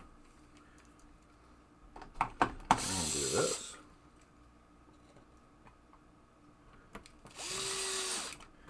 I think we're about almost done. So everything else I got to kind of do.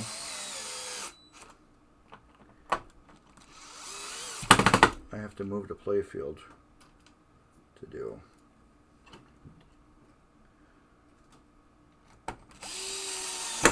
But those all had to get put on anyways. So I'm like, well, if I got people here chatting.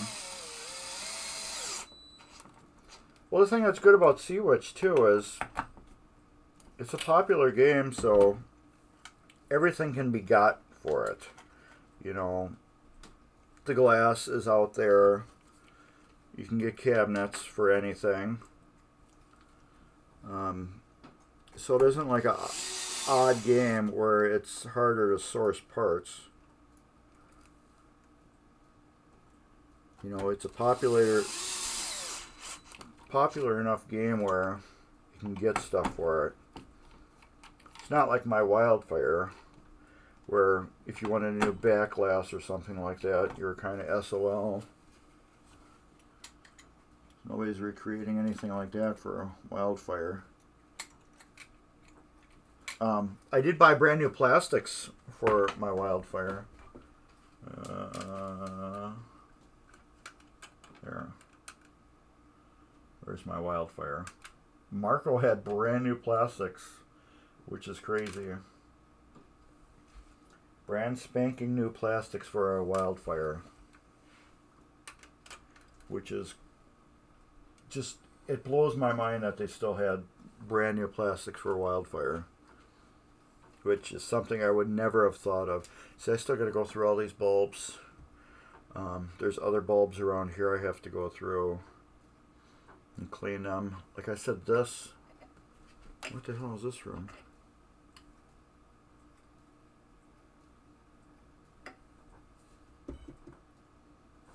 Oh, right here. Well, we're going to fix that. That is just totally broke right off. I'm glad I saw that.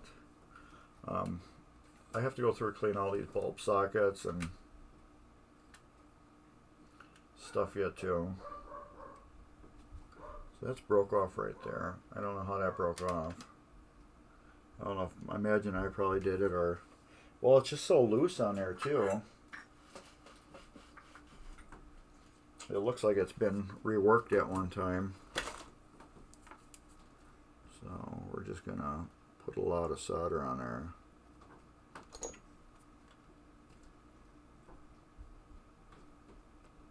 Sounds like my son upstairs is playing his VR game. It sounds like a lot of moving around. Oh, is that warm? There. That is good. It's like those big connections.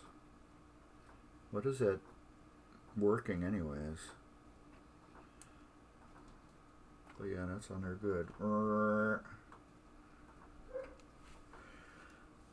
So yeah, we got that done. Several broken wires I found on this game. No, that was sorry, not this game. I was working on Travel Time. Travel Time. I actually got two of them. A head right here, and then there's a head underneath. Here's the one I just sold, and that one's mine. And then, hello. The board. Several broken wires, or wires that were gonna break, or that were actually like loose, like this one. This was just like loose in there, so it was doing intermittent stuff. But I went through all this, and all this, and this. So I have to go through the score motor yet, and the bottom half there, and finish cleaning that.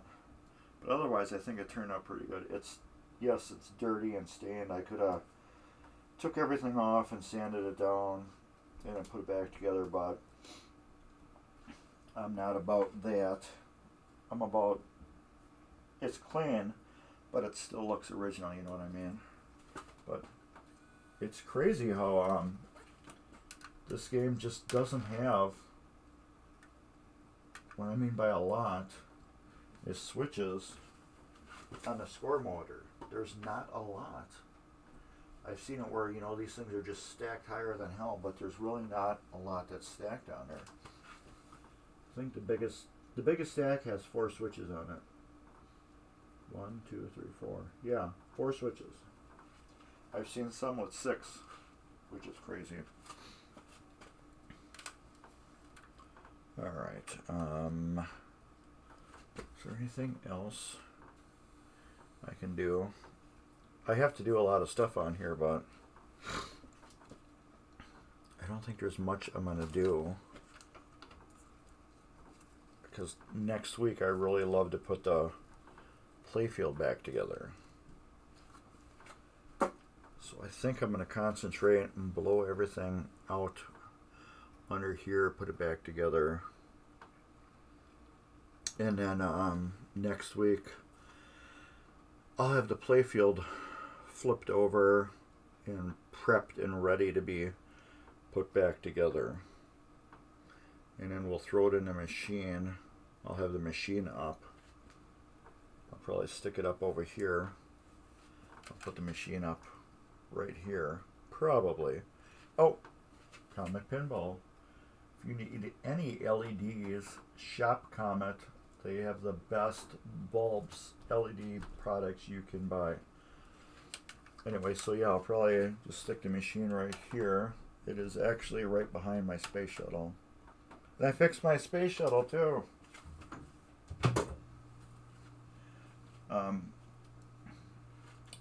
I put NVRAM in it, and I fixed the switch matrix. And I still can't get a damn high score on it, so it's still got all the factory high scores. I swear after I fixed it, I made the game even harder than what it was. What do you call it? You couldn't change USA with the flipper, so everything that was on that matrix was dead. All the little rebound rubbers, every switch on there was dead. The space shuttle bonus was dead, and you couldn't move USA with the flipper. So you just had to get lucky, and if it got into the right one, you would get your bonus. So now I can move it and get more, but I swear since I fixed this machine, I suck at it even more. So I don't know what's up. I do have a new playfield for this, and I do have a new ramp assembly and a new space shuttle for it. So this one we'll be getting a whole brand new playfield because, as you know, space shuttles, they are just destroyed right in here. Mine isn't too bad. I could buff it out and make it look pretty decent, but I don't think so. I might give it to Dave and let Dave touch it up and make it look pretty again, and I'll just hang it up on the wall or ceiling or something. But yeah, I got it all fixed, and now I just totally suck at the game. I can't even get like near 1 million. I figured, oh, once I fix it, I'll be able to get over 1 million and, you know, be able to do stuff on it. But nope, I suck even worse now. So yeah, I put NVRAM in there, and I fixed the switch matrix, and then I recapped the whole board. The whole board was just, it was original. So I figured, well, so I don't want the battery in there anymore. Well, the battery wasn't on the board. The battery was actually off the board because the one that was on the board was kind of it was a little iffy. It had a little corrosion on it, but it didn't get to the board yet, so I completely cut it off, and I just soldered 2 wires to the board and had a battery pack laying there. And I figured, well, let's do NVRAM because I've never done NVRAM before. So I pulled the chip off the board and then socketed and then put in NVRAM. And then I replaced every cap on the board, which was fun because I've never done that before either. And then I plugged it in and it worked perfect. Except for I had this intermittent issue where it would just cut out. And when the machine I'm leaning against right now is Funhouse. I had it here, and in order for me to put it right there where Victory was, I have to put the head down because I have these lights which are right here, and were in the way. So for some reason, I don't know why I had to put the head down. I can't remember. But anyways, when I put the head down, I forgot to put the ground wire back on for the cabinet. And so it was having this intermittent reset where you try to start a game and it would just click, click, click, click. Or as it was just sitting there in a track mode, it would just go click, click, click, click, click, click, click, click, and then just play. So sometimes you could get a game or two out of it and it would be perfect. Other times you'd be in the middle of a game and it would just reset. So Dummy here, when he knocked it down and moved it, I still don't know why I had to knock it down because I got that much room. There's no reason for me to. I had to do it for some reason. But anyways, I never attached that ground back to the head, and I just gave it intermittent what do you call it? Resets. But anyways, let's get off this camera and go back to this camera. All right. Okay. Yeah, it's a little after 4.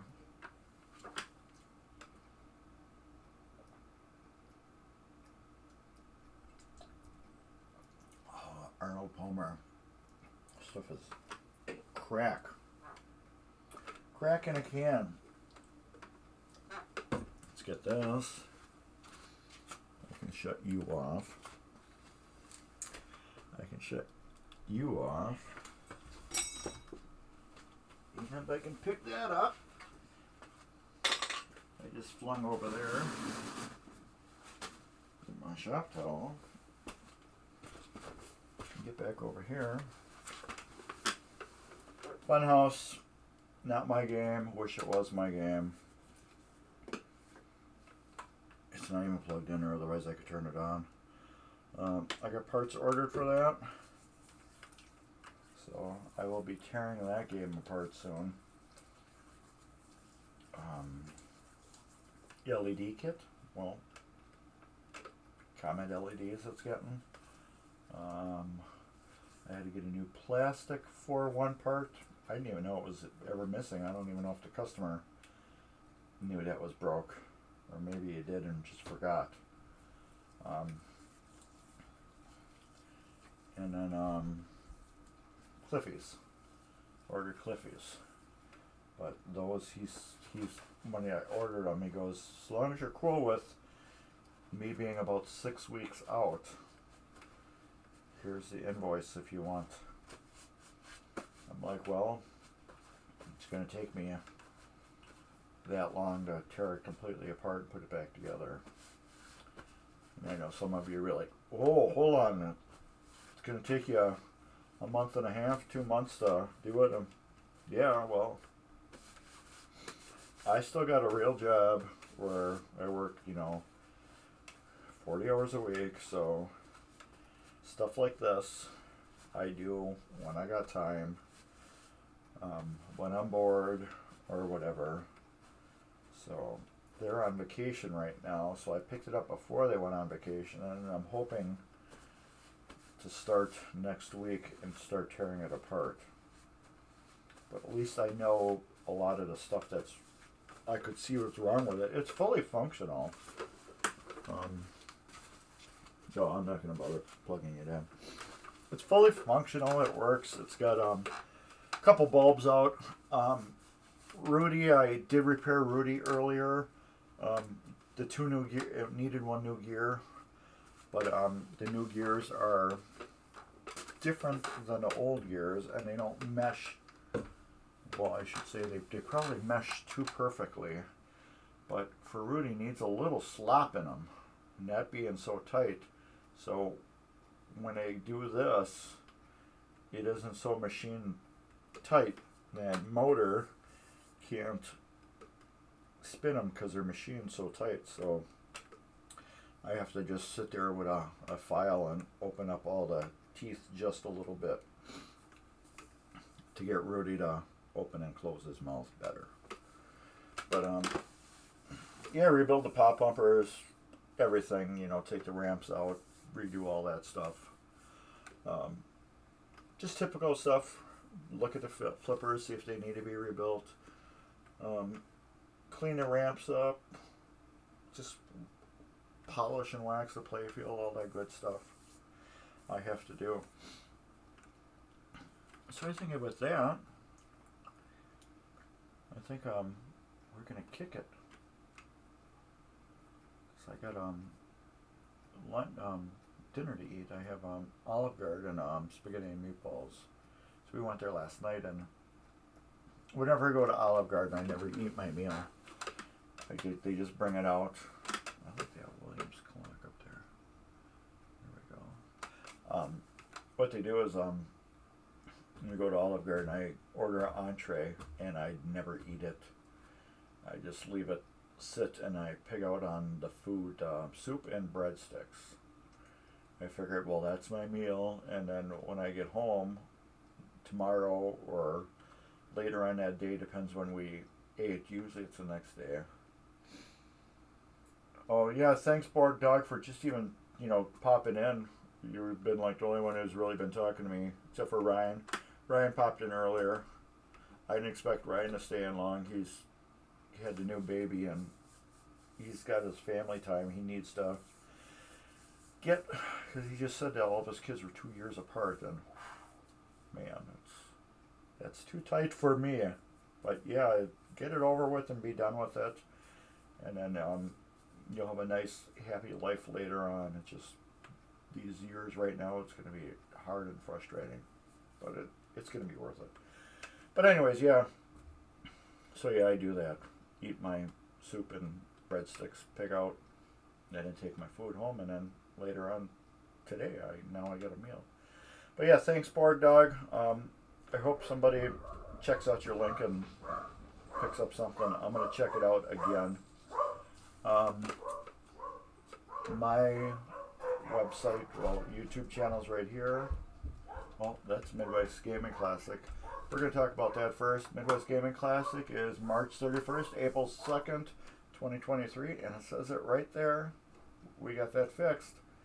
Buy your ticket now. If you can't use it, there are still forever tickets, just like the stamps. You buy it now, and then later on, you can reuse it. And I got something that's unplugging there. It is the biggest gaming show of its kind in the world. It is all gaming. Everything to do with gaming. It is arcade gaming, board gaming, console gaming, video gaming, computer gaming, card gaming, RPG, role-playing, cosplaying. They had air hockey tournaments, pinball tournaments. You got a whole big room for vendors where you can buy and sell stuff. All the major vendors are there except for Deep Root. I don't know why I keep crashing on Deep Root, but yeah, they kind of got what they deserved. And what else? They got food there. If you get the VIP ticket, you get a good concert at Saturday night, I think. Or is it Friday night? One of the two. It is a great family show because it has everything to do with family. You could literally go there, let your kids go where they want to, and you can go wherever you want to, as long as your kids are old enough. And it's a safe place, which is really awesome. And it supports gaming, and if there's not people that still have these, and still not able to fix them, and if they're not putting out parts, these are going to disappear, where we're not going to have them anymore. So people like me and other people that still fix these, keep them running, and the hobbyists that keep these in their house. That's what is keeping this alive, and that's what I want to do. I want to keep it alive as long as I am alive. So I'm going to keep fixing them and keeping them in people's houses as long as I can, and this keeps this alive. So they were like giving these away at one time, and now this is, a $4,000 or $5,000 machine, which is crazy. You could pick them up for $1,000 back in the day when they were done. They're like, oh, get rid of this junk. We don't want it no more. It's not making any money. This one actually came from TNT Amusements. That's where they bought it from before they moved to Wisconsin. So this was a TNT machine, pre-LED. You know how Todd LEDs everything. This one has not been LED'd yet. So, but I am.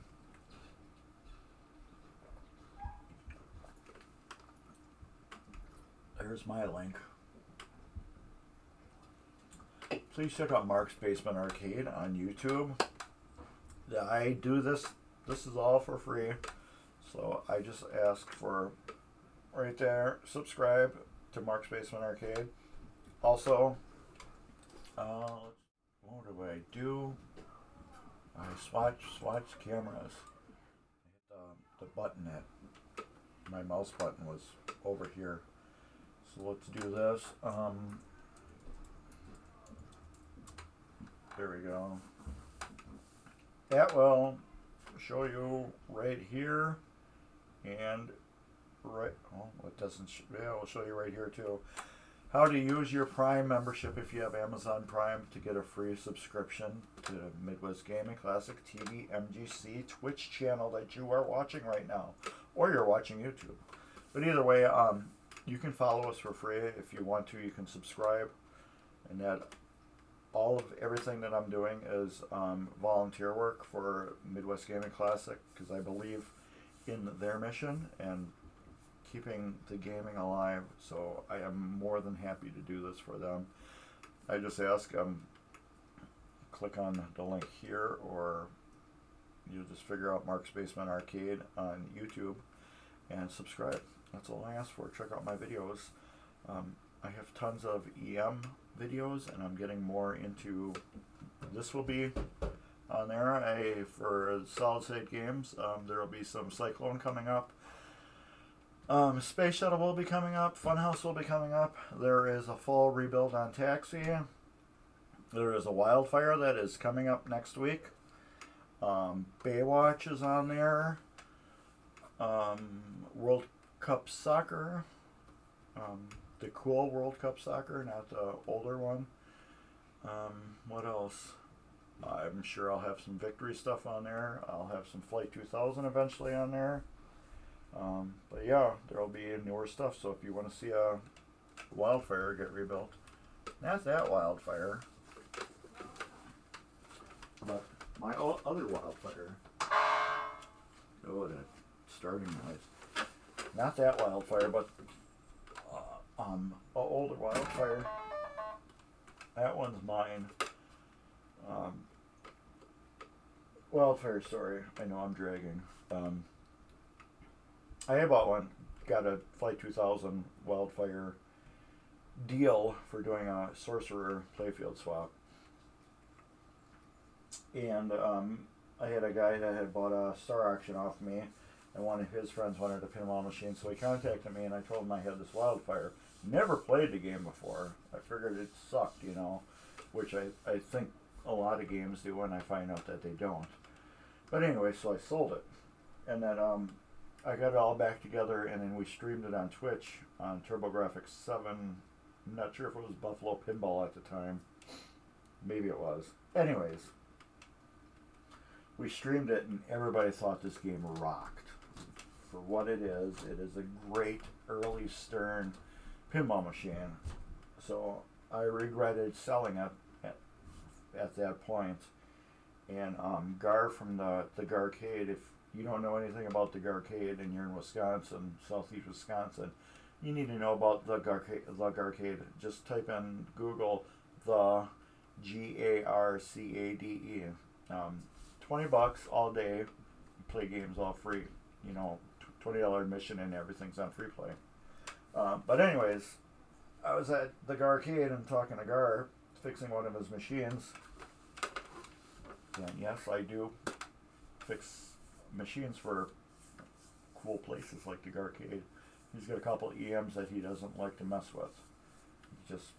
He doesn't like messing with them. He just will ask me to come and do things. And anyways, he told me he was picking up a Wildfire. I'm like, I said, well, as soon as you get it back to the Garcade, call me up and I'll come pick it up. And he's like, no. He goes, I don't know, I'll probably keep this one. I'm like, well, let me know. He goes, it all depends on the condition. And he goes, I'll let you know. So later on that next day, which was a Monday, I get a message from him. I'm like, it's missing the lockdown bar. It's missing the apron. It's got broken plastics. It's got battery acid damage on the board, both boards.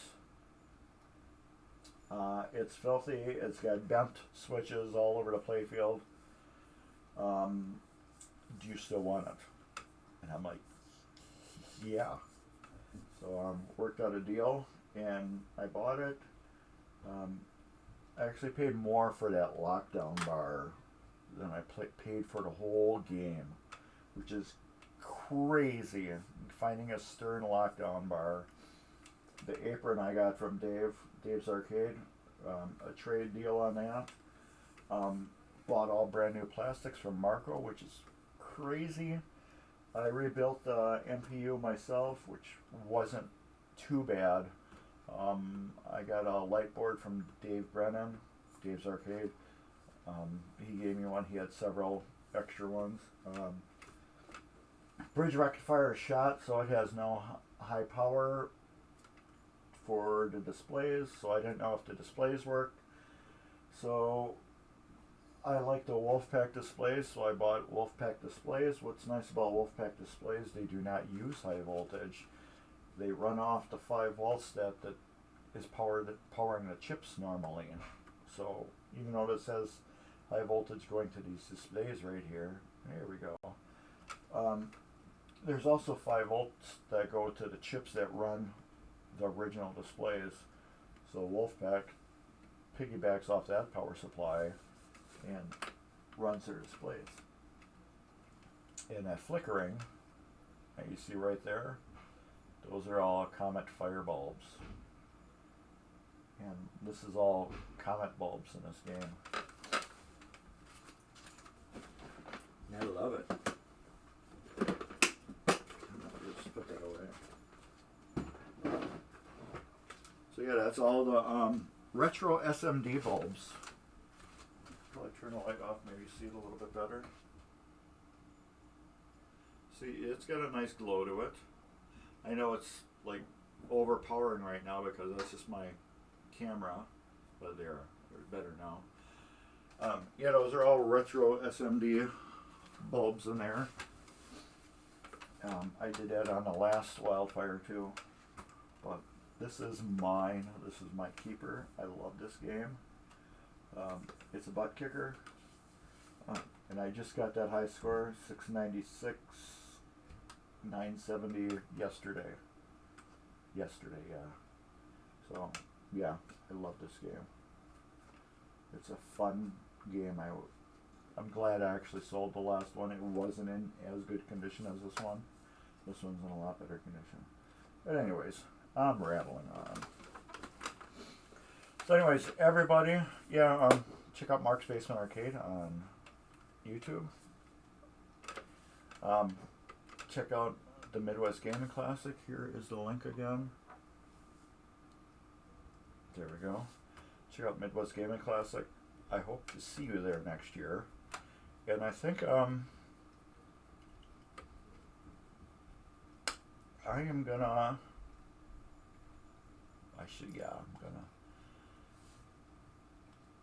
gonna do another sweepstakes for Midwest Gaming Classic. What I'm gonna do is next year I'm gonna do a sweepstakes. I'm gonna probably start it soon.